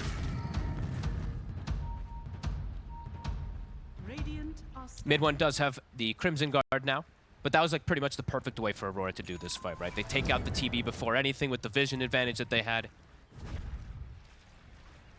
And then they have a clear entry to the fight. Kiyotaka now also having BKB, so yeah, they're continuing to get these timings on. Aurora, they can look for the fight again. They've got the shard also, I believe, on the Ricky, so extra bit of ways to prevent any saves.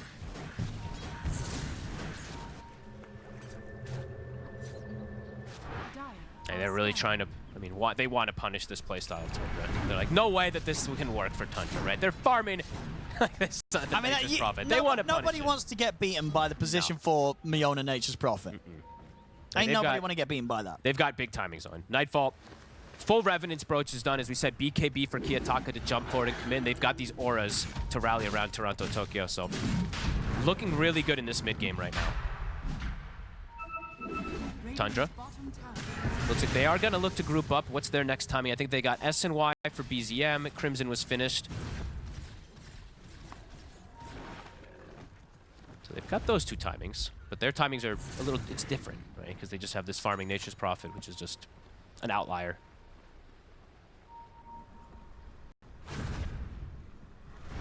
What? Just reveal the smoke there in the mid. They're very set up for this though, Aurora.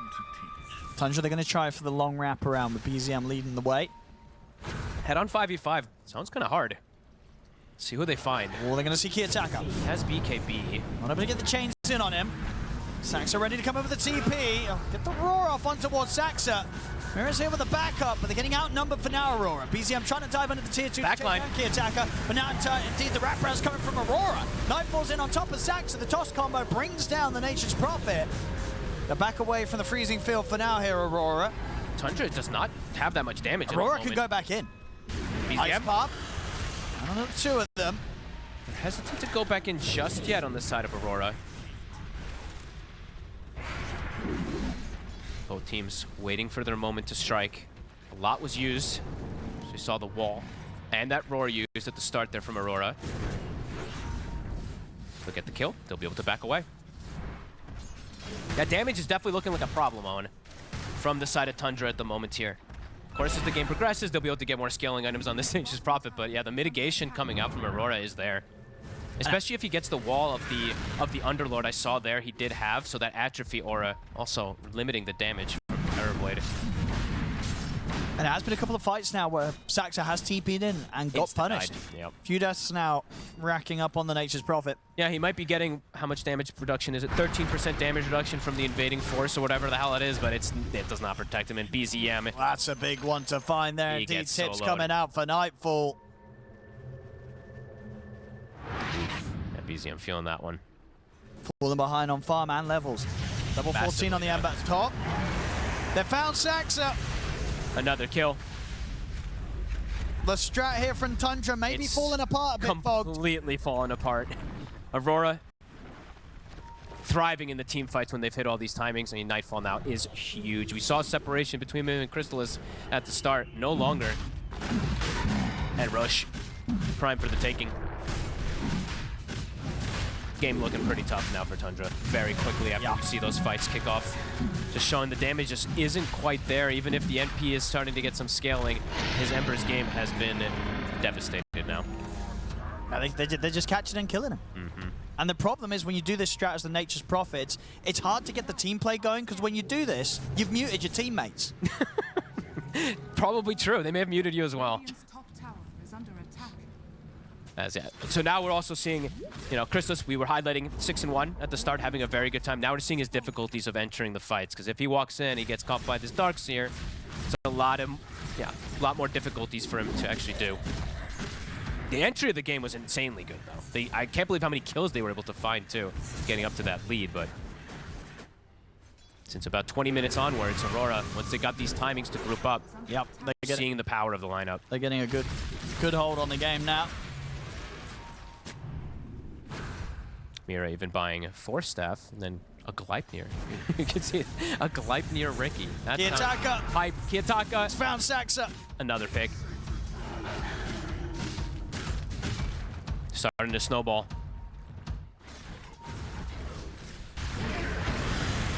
It's going to be a much tougher one for Crystallis to carry this time round. Yep. Into Darkseer, into the double ice path, the stun, the control. He's got his work cut out for him. His net worth still solid, but as we said, the stronger he gets, the stronger that Darkseer is always going to get also. Tormentor, next choice for Aurora. Yeah, I do like a lot how they've adapted. Oh, he does have Aegis, but come on, don't give up the Aegis like that. Full Nullifier Radiant are scanning. has been picked up also. And these items just keep flying out on. This Beastmaster is also a big problem for them to deal with, level 20. Yeah, just the across-the-board progressions looking really nice for Aurora and their 3 cores. I mean, the sort of the split between farm, it's similar to what Tundra had last game, right? Where it was very much heavily on Crystallis as opposed to the other cores. But this time the gap's just that much bigger. It's also just looking really underwhelming from the 4 NP now at this point. He's 2, 8, and 11. Gonna get and they just get pick-off after pick-off after pick-off. Kiyotaka. And they just can't really find anything in return right now, Tundra. Aurora have got all the means to set up for these plays. Just 100 to 0s. And both heroes could do this, right? We saw Nightfall solo kill BZM a moment ago, and now Kiyotaka showing he's got the damage to do it. It's a tough game for him. BZM now in the bottom 4 net worth. He was making so much happen in this game, too, and then it just, after that top tier 2 fight that happened, all the rest of the fights have been Aurora's way. And as you said, the items just continue to fly in. Full Harpoon, full Revenant Brooch, the Nullifiers. And they're diving. See how deep they want to go here. Bit deep, but they force the meta. And Crystals can't actually hit any targets. BZM is going to be respawning, but they're playing into this Aegis. Radiant's middle tower is under attack. Aurora. We'll back things up, but they have Roar at the ready, so Kiyotaka, he's definitely looking for a kill.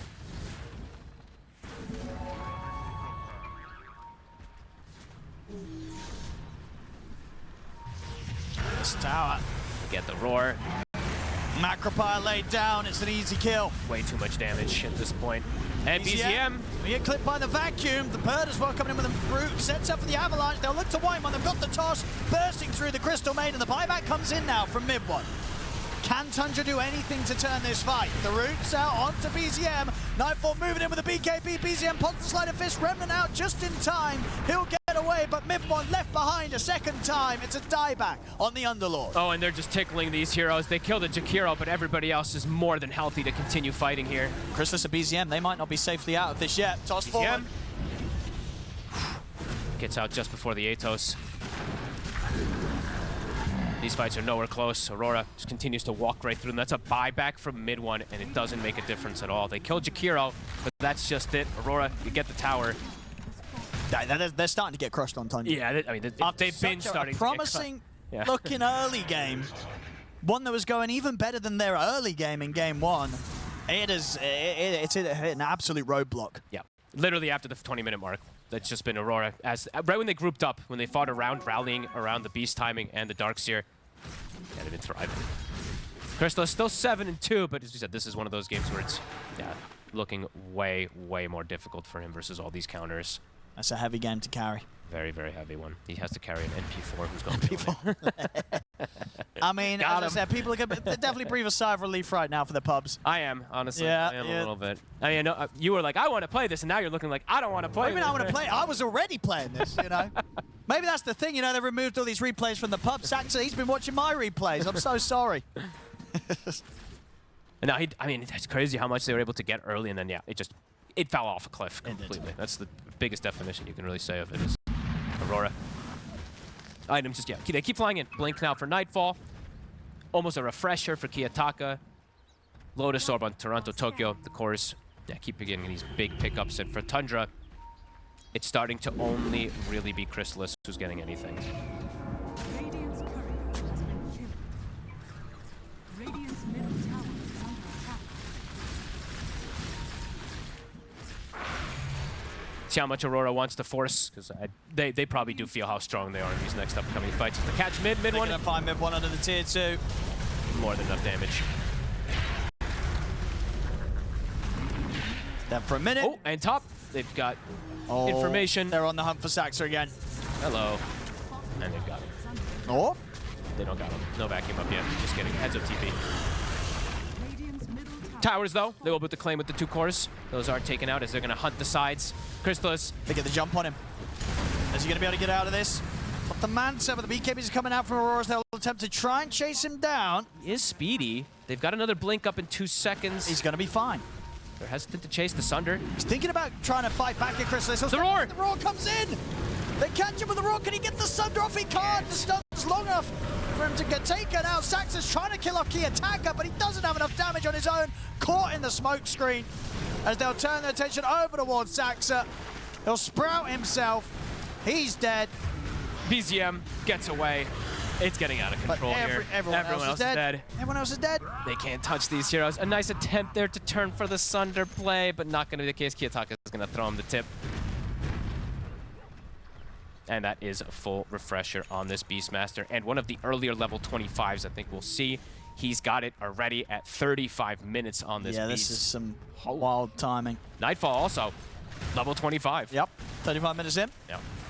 Absurd timings they've been able to hit after that early game.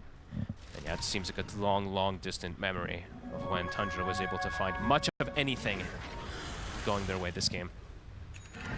Now, Swift Blink for Nightfall too. They've got clear ways to close this game out.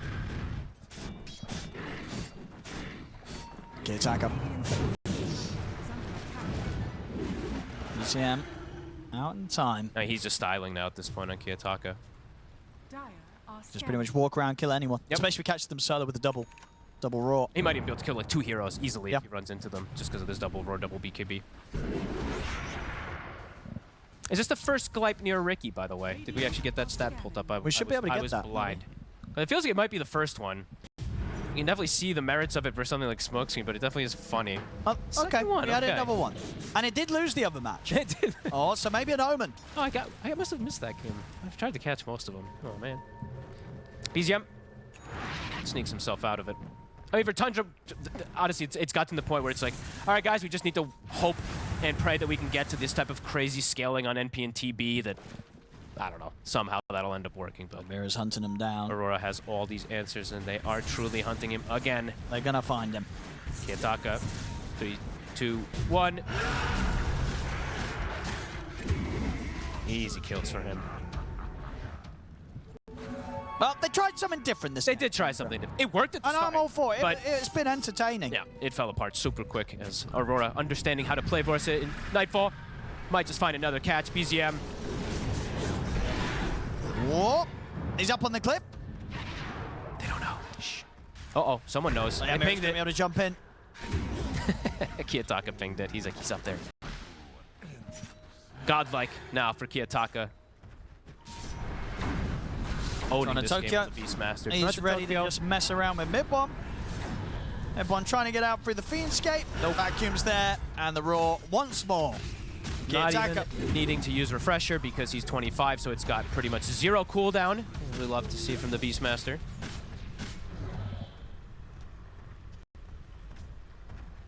Up to them when they want to really look to fully pressure to close this game out as Tundra. No way to fight back into this one.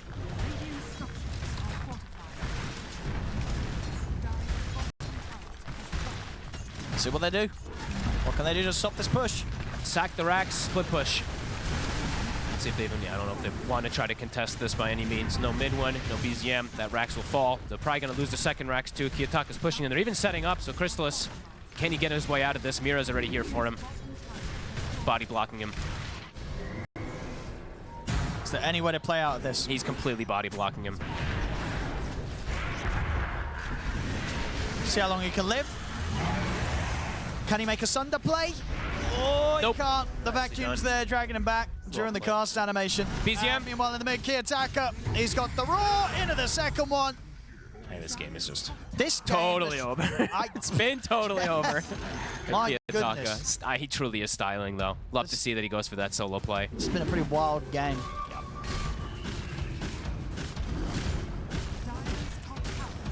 Like how much Aurora put the foot down on this game, though, of how, okay, you guys are doing this, but you know what? Once we got our timings and we group up, we show the full team fight. And they really have. It's really just did. Tundra, they don't have all the components to really bring together a team fight in the traditional sense against Aurora. Aurora have just taken every objective, every fight, pretty much in the second half of this game. Another racks to fall. Final set. So 40 seconds on both of these cores. Roar is back up and available. They're so rich. At least we get a game 3. I mean, We do. That last game was definitely delivering. We got to see some fun with the Tinker, but this one was... And this one also delivered a lot of fun in the start. We got Aurora. Entertainment value was certainly here. Yeah, and then Aurora looking to close it up. Now Chris is going to come in with the buyback. Sax is dead. He'll also use the buyback. The Roar's there from Kiyotaka onto mid one. Macropire laid down. Mid one's out. He's also got the luxury of buyback if he wants to use it. Crystallis. He's got to be careful. Both him and Saxa just bought back for this. Saxa dead immediately to the combo of Nightfall. Nightfall able to BKB bounce out of the base as well. BZM's going to try and chase on forward, but the route's there. Look at the slight change onto Panto, but Panto forces back to safety. They're trying to push forward. They just don't Nightfall's have the in. on Tundra. Nightfall's back in on towards Chrysalis. The Roar comes out. Chrysalis gone for 2 minutes. Give him the rampage. He's certainly looking for it. Let him get this kill. Rampage. There He's got it is. Rampage for Nightfall to close this one up, as we are indeed going to a game 3. But I think no surprises about that after kind of seeing this game turn around as drastically as it did. Yeah, once it all started kicking off, we started to see the end. Thank you very much, Chief. Yes, the deciding game now here between these two. And Fog, what do you reckon? What are you looking forward to seeing out of this? We're getting another PA coming in, something that we've been seeing throughout the tournament. Very much with mixed results. Sure. Tundra, they get that Lifestealer to close things up as their carry. It looked like one of the last picks left for them to be able to have playing versus this Centaur and with what they have, because if they pick anything else, the lane can be very weak. So looking for something strong on that front. Darkseer has been reigning supreme in this current, series, as we've seen. Both games has thrived. But I don't know, both drafts look strong. 30 seconds to battle. I've just seen a lot of these Tinkers, these 5-position Tinkers, become that core as well and just be able to prevent a lot of damage. So perhaps some concerns there.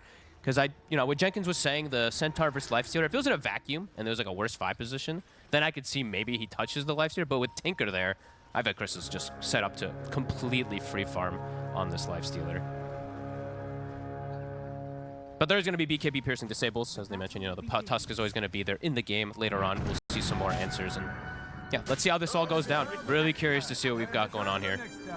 More of a normal game, I will say. We don't have these super unorthodox 4 positions. Sure. Night Stalker is kind of, but not really. Like, this hero just seems to just fit in the role. And he's not buying a owner or not. No, never. Well, we can only hope. No, never. No, never. Don't you dare.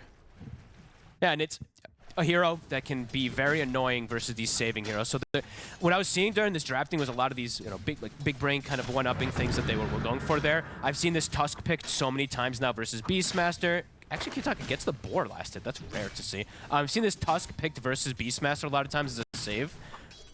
But then there's going to be a Night Stalker thrown into the mix, perhaps. So the Crippling Fear can actually be an element that can turn things around for you to not get these snowball saves and all these other things. So some cool little counter picks that we see coming out from both sides. We'll see. Obviously, last game, Kiyotaka really managed to pop off on the Beastmaster. BZM. BZM's turn to show us what he's got in it. Yep, could be in a position to do quite similar.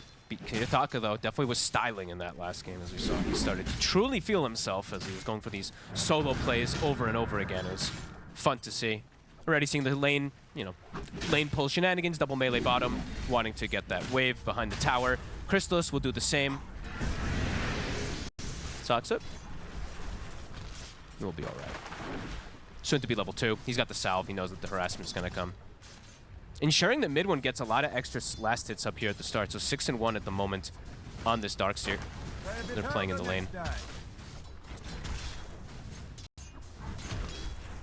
And I guess for BZM, this game on the Beastmaster, we're not going to see that sort of massive difference in net worth, right, between sort of Tundra's mid and carry. This time around on a Beast, he's going to be farming it up. There's not going to be kind of running up and down the map, not cleaning up creeps. No, I think that it's just an Ember thing. Yeah. It happens sometimes on Ember when you're playing versus some limited stuns and you start just balling. You don't really want to hit creeps as Whitemon does get caught in the shards, but no way you can go aggro in this lane. Very difficult to do so. BZM.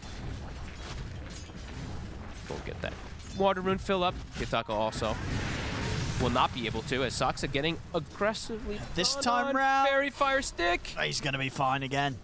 Pushing it to the limits here is the Night Stalker.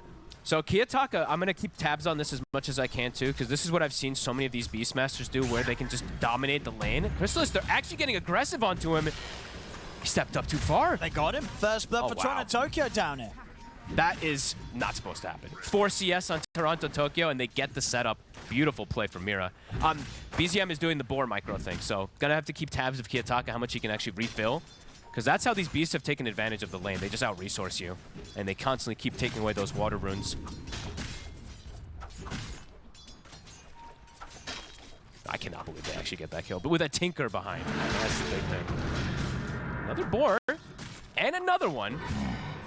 Kiyotaka actually able to claim the 2. He's getting some nice bonus CS here in the mid. It's a lot of experience that it gives to you. You see, he already has quite a significant advantage in terms of that XP with some creeps coming into him too.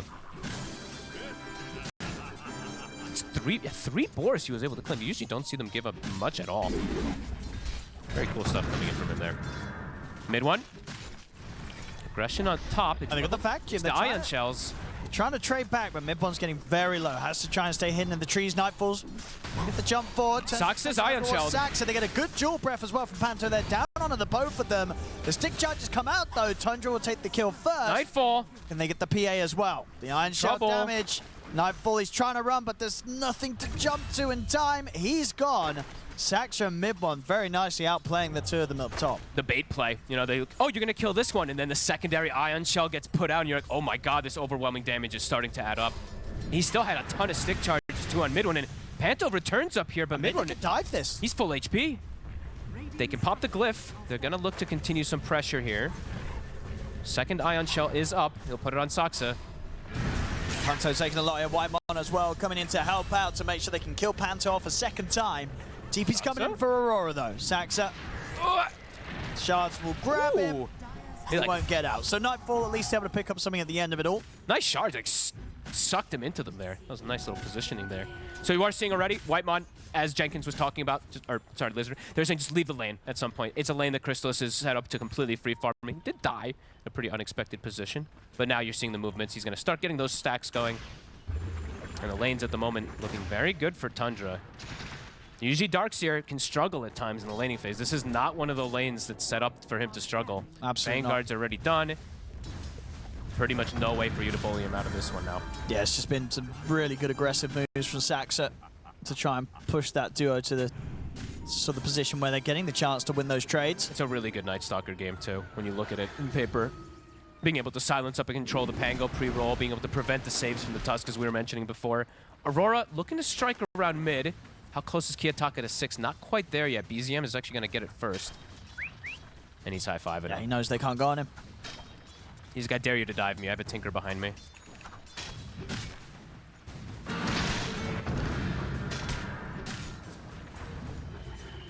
See where Saksa looks to go. Sometimes we do see, Night Stalker in particular, since nighttime has ended, you start to throw the Ion Shell on this Night Stalker and he goes and just like stands under neutral camps. So we'll see if he wants to look to do that after he looks to secure this power rune. Mid lane, BZM. Got him trapped in the shards. No roll yet. The roar at the ready though, so can drop the roar down onto Mira, get out, and if fact, just turn around with the help of the support swinging over. No roll yet still on Kiyotaka. He actually still was not able to find that level 6, even though he claimed a couple of those early boars. Finds the amp damage, but can't go for a return kill. BZM holding his own very solidly in this mid lane now, considering how much focus Aurora did want to try and put towards him. Hey, these Beastmasters just seem to win every single lane that I've seen so far here. Yeah, the Darkseer being left in this 1v1. It's the dream for mid one. He can apply pressure onto Nightfall. They're potentially going to look for this play here onto Nightfall. Level 3 Ion Shell. It's a lot of magic damage that can add up.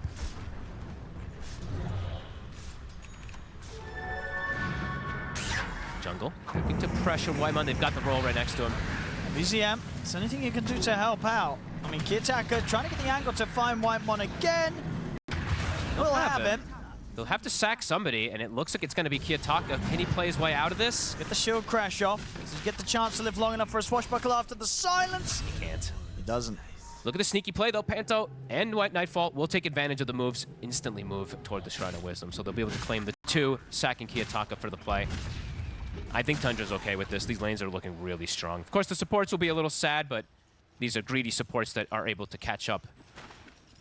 Chrysalis will check that Shrine, but not going to be the case. A 2K lead off of this start here for Tundra.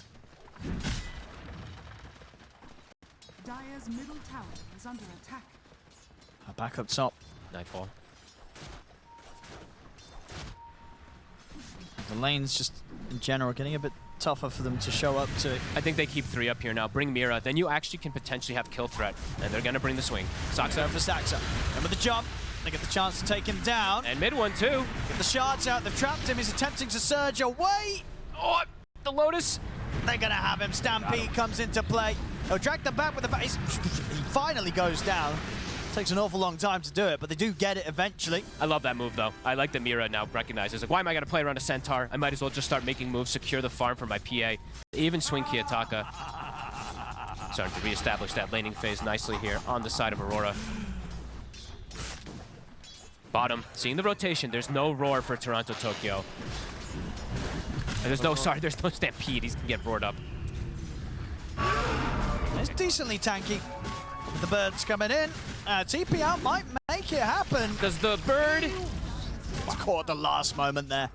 Actually had the burst. I thought the bird might actually land in time anyway, but they do get the kill without it there. So Stampede being used for top. BZM looks to pressure in the meantime, and looks to pressure the tower as well. Is Aurora going to respond to this? Because it's getting hit hard. They put a lot of effort into that play up top, so yeah, getting down is not going to be too easy. They might just have to let this one go. Yeah, if anything, they have to swing Kiyotaka to try for it, but doesn't look like he wants to make the move. Yeah, it's dead. This is going to open up this area of the map pretty nicely for Chrysalis to get a good relic into Radiant's timing.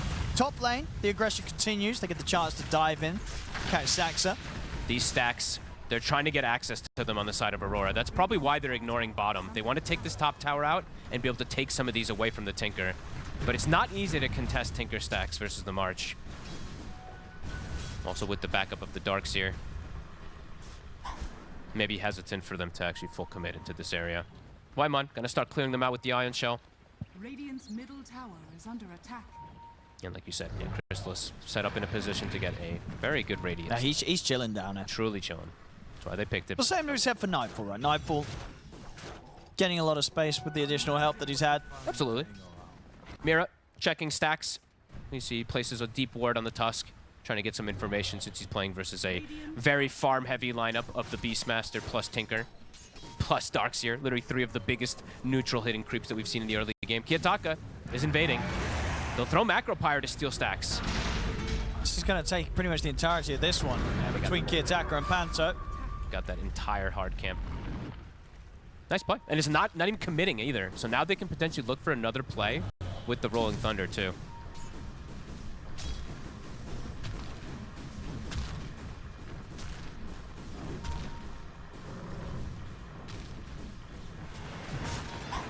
Top again. Saxa, level 3 silence, but not enough to bail him out, or is it? Stampede? BZM will get a trade with the Raw. He's up the wall Nightfall. down onto Nightfall. He's got Pacto by his side. Ice Path out onto the 2 of them. More TP's coming in. And Nightfall's going to be fine. Kiyotaka's turned up as well. He has the Rolling Thunder at the ready if they want to try and go for a move, but they'll respect the Tinker. They'll pull back here, Aurora. BZM just wanted to get the easy kill. Could have maybe tried for roaring the PA and attempting for that, but just wanted to get the kill with that rotation. 2 components of the Aghanims are finished. Nightfall continues to get this nice farm. His Battle Fury is going to be about 1,000 gold away. Pretty good stuff for him so far. Nighttime is hit. Saksa also has the level 6 available. Wants to start using this.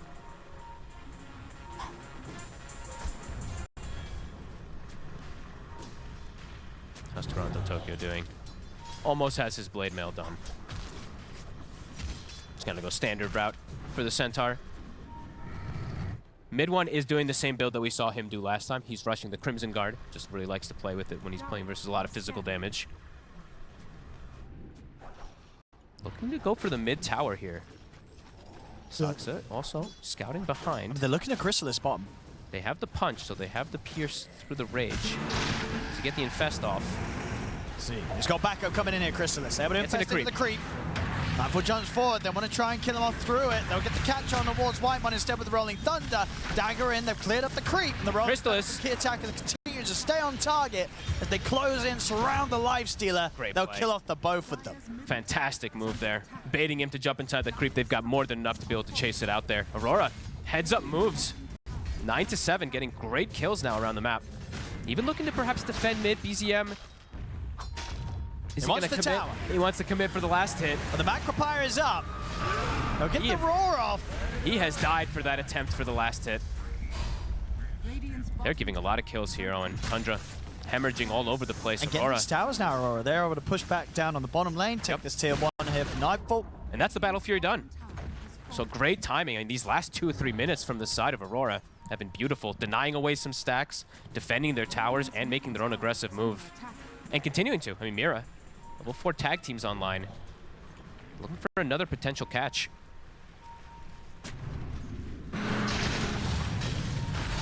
Snowball coming in. Yutaka. He's trying to hold Saxa back off them. The Ice Path comes down as well onto mid one. They've got the Stampede. They're going to go straight over towards Saxa first. Punch up onto mid one. Have the remainder of the surge to get out of there. They're resetting. They don't have the damage to bring down these heroes when they're rallied together. Yutaka continues to just push the limits of his hero. Even under that long silence, survives again. Toronto Tokyo also top 2 net worth on this Centaur after being put in a position versus a Lifestealer. He's got 700 more gold than him. He's going to have a really nice timing on the blink card for this Blade Mail Vanguard. He can do a lot of work with this blink to just stop them in their tracks to protect his cores. Aurora, this early game has been pretty beautiful by them. For Tundra, things have been slowed down. Gonna have to wait for the next timing. Aghanim's on the beast. But yeah, BZM, that death in the mid really, that hurts him. He does want to finish off the tower still here. Looks like they should be able to get the last hit for him. Yeah, but dies for free trying to get that last hit before. Haste Rune. 500 till his Ags is done. Not by any means the fastest one, because he didn't have those stacks to go back to, as he had his entire team kind of farming them. Relic is done for Chrysalis. Looks like Tundra. I want to use this last 30 seconds of nighttime with Saksa. They'll see Toronto Tokyo. Stampede down for 10 seconds.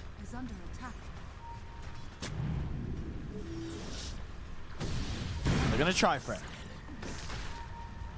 Have they got enough to threaten him? They get him on the cliff. They do, but he's got a TP. Doesn't matter. The neutral. But there's backup. Kitaka. He's in with the Rolling Thunder. He's going to be able to control mid-one. Nightfall and Panther bringing in the damage. Mid-one trying to surge away. He'll drop the wall. But he's got no escape from this mid-one. Toronto gets I think they thought that he maybe had successfully TP'd out as well, because they kind of just walked away, but indeed he did not. The neutral stops him, and they can pull him down. It works out to his favor. And Owen, a couple times we've seen these teams go for these kills on these Centaurs, and it's not even close. No. And then they get turned on, and it is right around this Tormentor. Tundra positioned to attempt for the contest here, but Aurora's already taken it out. It's gone so quickly. Put the nighttime here. They're thinking about trying to fight on forwards here. Saxa looks is here. for the ice path and Dual Breath laid down. They have the roar in onto Nightfall. Nightfall, can he jump out in time? He can. The Stampede giving him a chance to run. He'll turn towards BZM. BZM does end up cleaning up Nightfall. Can BZM get out though? He's keeping his distance, kiting them out to the side of the fight. Crystallis will finish off Key Attacker. Oh, they're getting big kills. Panto does die to the neutrals, but still, it's the fact that there's 3, now 4 dead with Mira being run down by mid one. Now Toronto Tokyo left on his own. Should be Tundra's chance to get the team wipe here. Diving to tier 2. How much do they want to know that? Not With the vacuum choice. off the mark, they won't get the chance to go for it. So Toronto Tokyo able to live. The rest of them not so lucky there. Tundra able to find a chance to just force it. Even around that kind of Tormentor already going down, they're just straight in. The aggression of Saxa leading the way. It pays off once more. BZM got his timing, the Aghanims. As soon as you see him getting a couple hips, he starts getting the drums of Slam, he starts healing. You're like, uh-oh, wait, he might just kill literally everybody once he just charges at them because they were already low from the Tormentor. Tundra recognizing they can still fight. Yeah. I see, Saxa, as I say, just running at them. And I'm just looking at BZM's health, right? It's these little pulses you see when he's running at heroes. That's when you really start to feel the scare. These heroes could all just literally die around him since they had used so much before. Yeah, they try to surround him again, but once more, Saxa's silence, just keeping him covered. BZM getting rolled on. Roar is up in 8 seconds.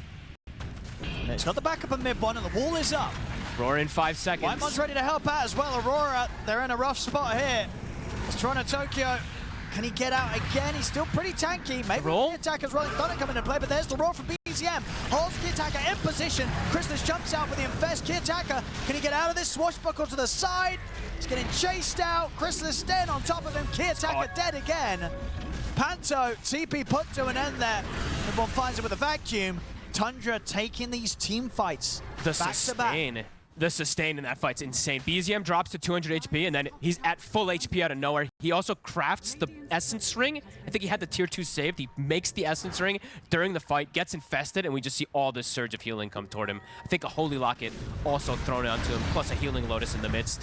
They'll find Saxa a pick-off, but Tundra re-establishing after Aurora was able to re-establish and getting some huge kills rallied around BZM. And this is the thing, we sort of saw in the first 2 games of the series, Tundra very much had to play with the dynamic of having their carry sort of on an island on their own net worth at the top. Worked out for them once, didn't work out for them the second time. Now, this game 3 for Aurora, it's going to be a lot of weight on Nightfall, right? It's the PA. It really Toronto, does feel Tokyo, like and Key Attacker, the way those last few plays have gone, could start to slip behind. And we're really seeing the, the sustain and the Darkseer power, right, too. We always have to talk about this, the king of team fight, when all these auras come together. Damage can just be limited. Heroes just stop dying at some point when they all group up with all these auras. And he's got the Crimson on his way toward the pipe. Tundra's feeling their power. The Radiance plus Armlet also done for Crystallis. It's crazy sustain. Between the Infest, the Holy Locket, the March. Mira? They're going to find the supports. Snowball comes into play, buys a bit of time for Mira. Oh, Panto's also found. BZM's just immediately in on top of the Jakiro. Panto trying to run, will be able to turn with the Macropire, but BZM was able to blink over it, allows him to kill off Panto whilst Whitemon deals with Mira. And they still have the roar for the next play too. BZM actually didn't throw it out there. They just used the Dark Ascension, which will also get them a courier kill. Now they can go for Roche with this Beastmaster. Tundra accelerating things. Yeah, getting control of the game again here. And Beast Darkseer looks really hard to fight into, Owen, especially when you factor in all these other little heals that we see coming in, either from the Infest or from the Tinker March. They just charge at these heroes. So Aurora, to wait for a bit more of a timing. As we said, Nightfall's still farming very nicely, but those other 2 cores they might dive him. Did get stopped massively. A little bit too far for BZM to go for the jump. Not under tier 2s. It's a lot of control that Aurora still does have. And that's the pipe done for mid one. I feel like damage is going to be a big issue for Aurora in the 5v5 fights. If they can fight pickoffs, they still can, but those 5v5s could be kept quite difficult now versus these auras. Pipe for Toronto Tokyo. Bringing the entire team over. An Arcane Rune for BZM. Mid one. Charging forward. Vacuum used on pretty much nothing there, so 45 seconds for that to be used. And it is nighttime.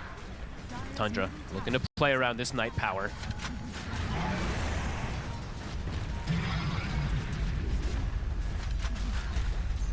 I mean, I'm looking too. Okay, so Solar Crest, March of the Machines, right? Infest, all the auras from the Darkseer.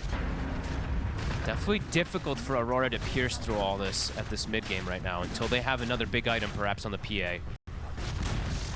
Dire's middle tower has fallen. Radiant are scanning. They did hit the scan top, so It clipped him for a quick second, right? He's going to be searching for Kiyotaka. Yeah, I saw that. Kiyotaka will be able to see them there. BZM still hunting. He seems to know. The ward is there for Kiyotaka, but BZM is on track to find him. I'll get the roll off. He's far enough away with the blink already used that won't be able to catch him with the raw. He's got a TP now, otherwise he gets caught. Nice heads up play from Kiyotaka. Playing around his vision. BZM though, looks like he found Panto. Panto, can he play around the single tree? He cannot. We'll get picked off here. Looking reminiscent of the Beastmaster performance of Kiyotaka from the last game, just finding these individual pickoffs, top of the net worth. 5-1 and 7. Mid lane. Now, he's a tanky one, Toronto Tokyo. Mid one. Stealer close though. They're going to try and start something, get at least the Stampede forced out. Yeah, the Lifestealer is the one who can eat him alive. So he does have to use that Stampede completely defensively, so 90 seconds. It's going to be difficult for them to disengage. No Rolling Thunder either, so Tundra can continue to apply pressure and look for maybe even a tier 2 here. Dire's top tower is under Is the Nightfall PA going to be enough to carry them through these tough times? Through all these auras, it's feeling really hard, Owen. This is something the hero does not like to play versus just so much defensive capability. The wall missing again here from mid one. Oh, dragging back through here with the snowball though. Oh, no. It missed anyway. Doesn't still get close enough. Should have him anyway. He'll make him work for it. Take him about 20 seconds. But he will be brought down. And they claim the tier 2. Tundra, they're fully taking control of this game. In a very similar fashion that we saw Aurora do last time with the Beast and the Darkseer. Just the pressure they apply on the map is crazy. 2 tier 2s taken out. They even snuck a base ward in. So Saksa, during that last nighttime, the last few seconds of it, or the last few seconds of like the 2 minute ago, he did get the base ward in, so they'll see Aurora when they come outside.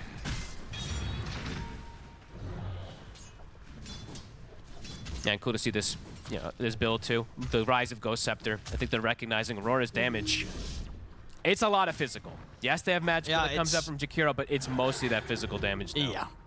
Like, if you're going to be dying, it's going to be to the damage for Kiyotaka and Nightfall, when Nightfall eventually sort of finds the timing that he's happy to turn up to the fights with. BZM, quick blink out, and now Tundra looking to re-engage. Saksa pops the ult, the Dark Ascension, to scout.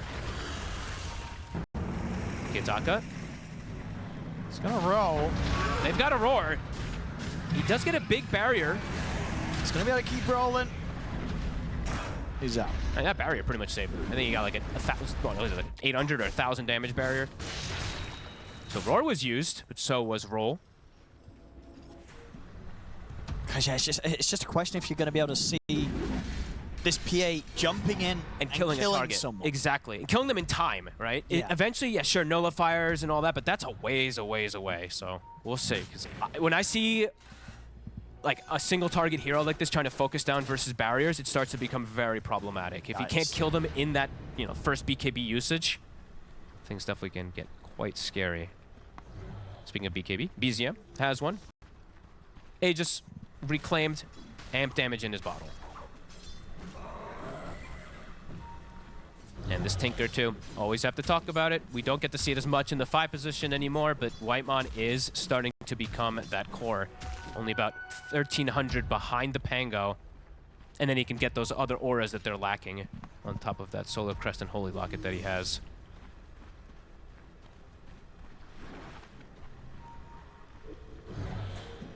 Looks like they're setting up for Tormentor.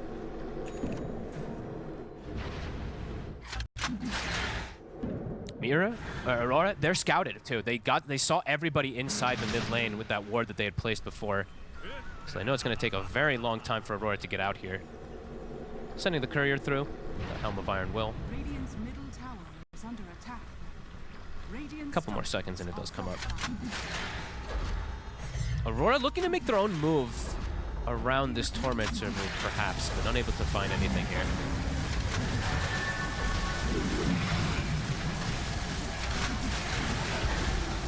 As we expect, Nightfall immediately queues up the nullifier after that BKB, and Tundra now up to an 8K lead with this strong mid-game draft. It's hitting all its timings. It's going to be a difficult one here. Yep, let's see if Aurora can continue to delay and continue to get these good fights for Nightfall to get to that carry point. Kiyotaka's been found. Stampede's not going to save him. Ooh. That's quite the catch there for Tundra. They might just go high ground with that. I think they will. You know, Aurora, they need everything, everyone alive, really, to stand a chance against Tundra right now. Mira cuts the next wave, and they will have Macro Pyre to stop this one. But Crystallis is sticking his ground.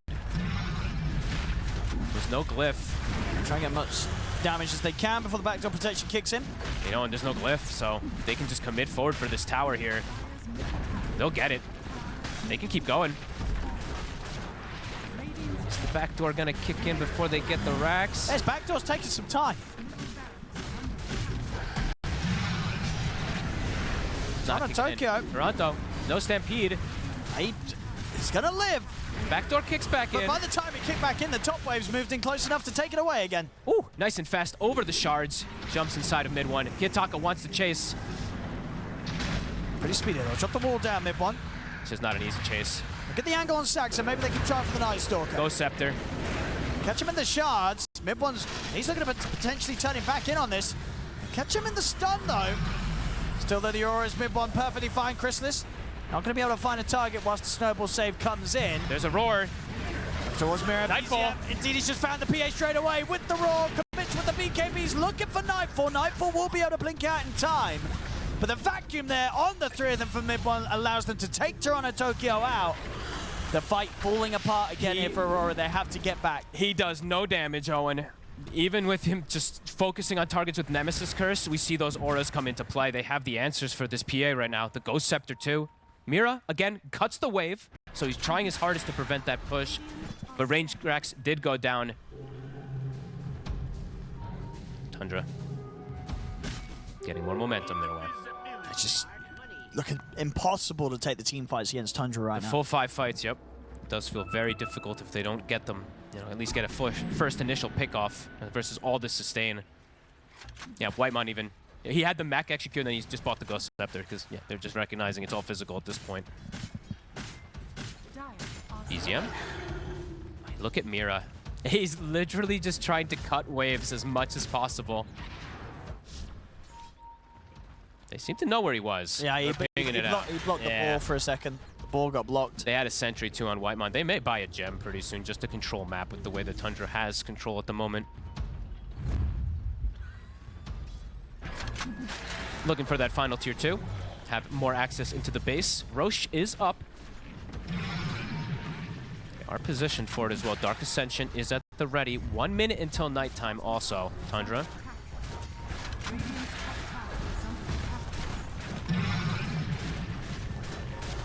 They see the Roche, and they'll just start it immediately. Crystallis will also take out that 2-2 while BZM is doing the Roche. And they're pushing out the mid wave also. How long for Nullifier? About 500 away, so Nightfall will have that. Just will that be enough for them to be able to bring down these targets? A Stampede, Mira. Will we use that? I mean, they had to use a Stampede at this point to defend, just to protect the 4 position. But now they won't have it for the fight that's coming in from Tundra. Sax is still seeing if he can get a chance to go in on this. Mira's going to jump back in with a punch up. That goes Scepter. Now you can just sit on those trees. And now it's Stampede used and the Rolling Thunder when Tundra has this Aegis to potentially push in the mid lane. I feel like they can just go mid on Tundra. You don't have to worry about 2 of those big ults at the moment.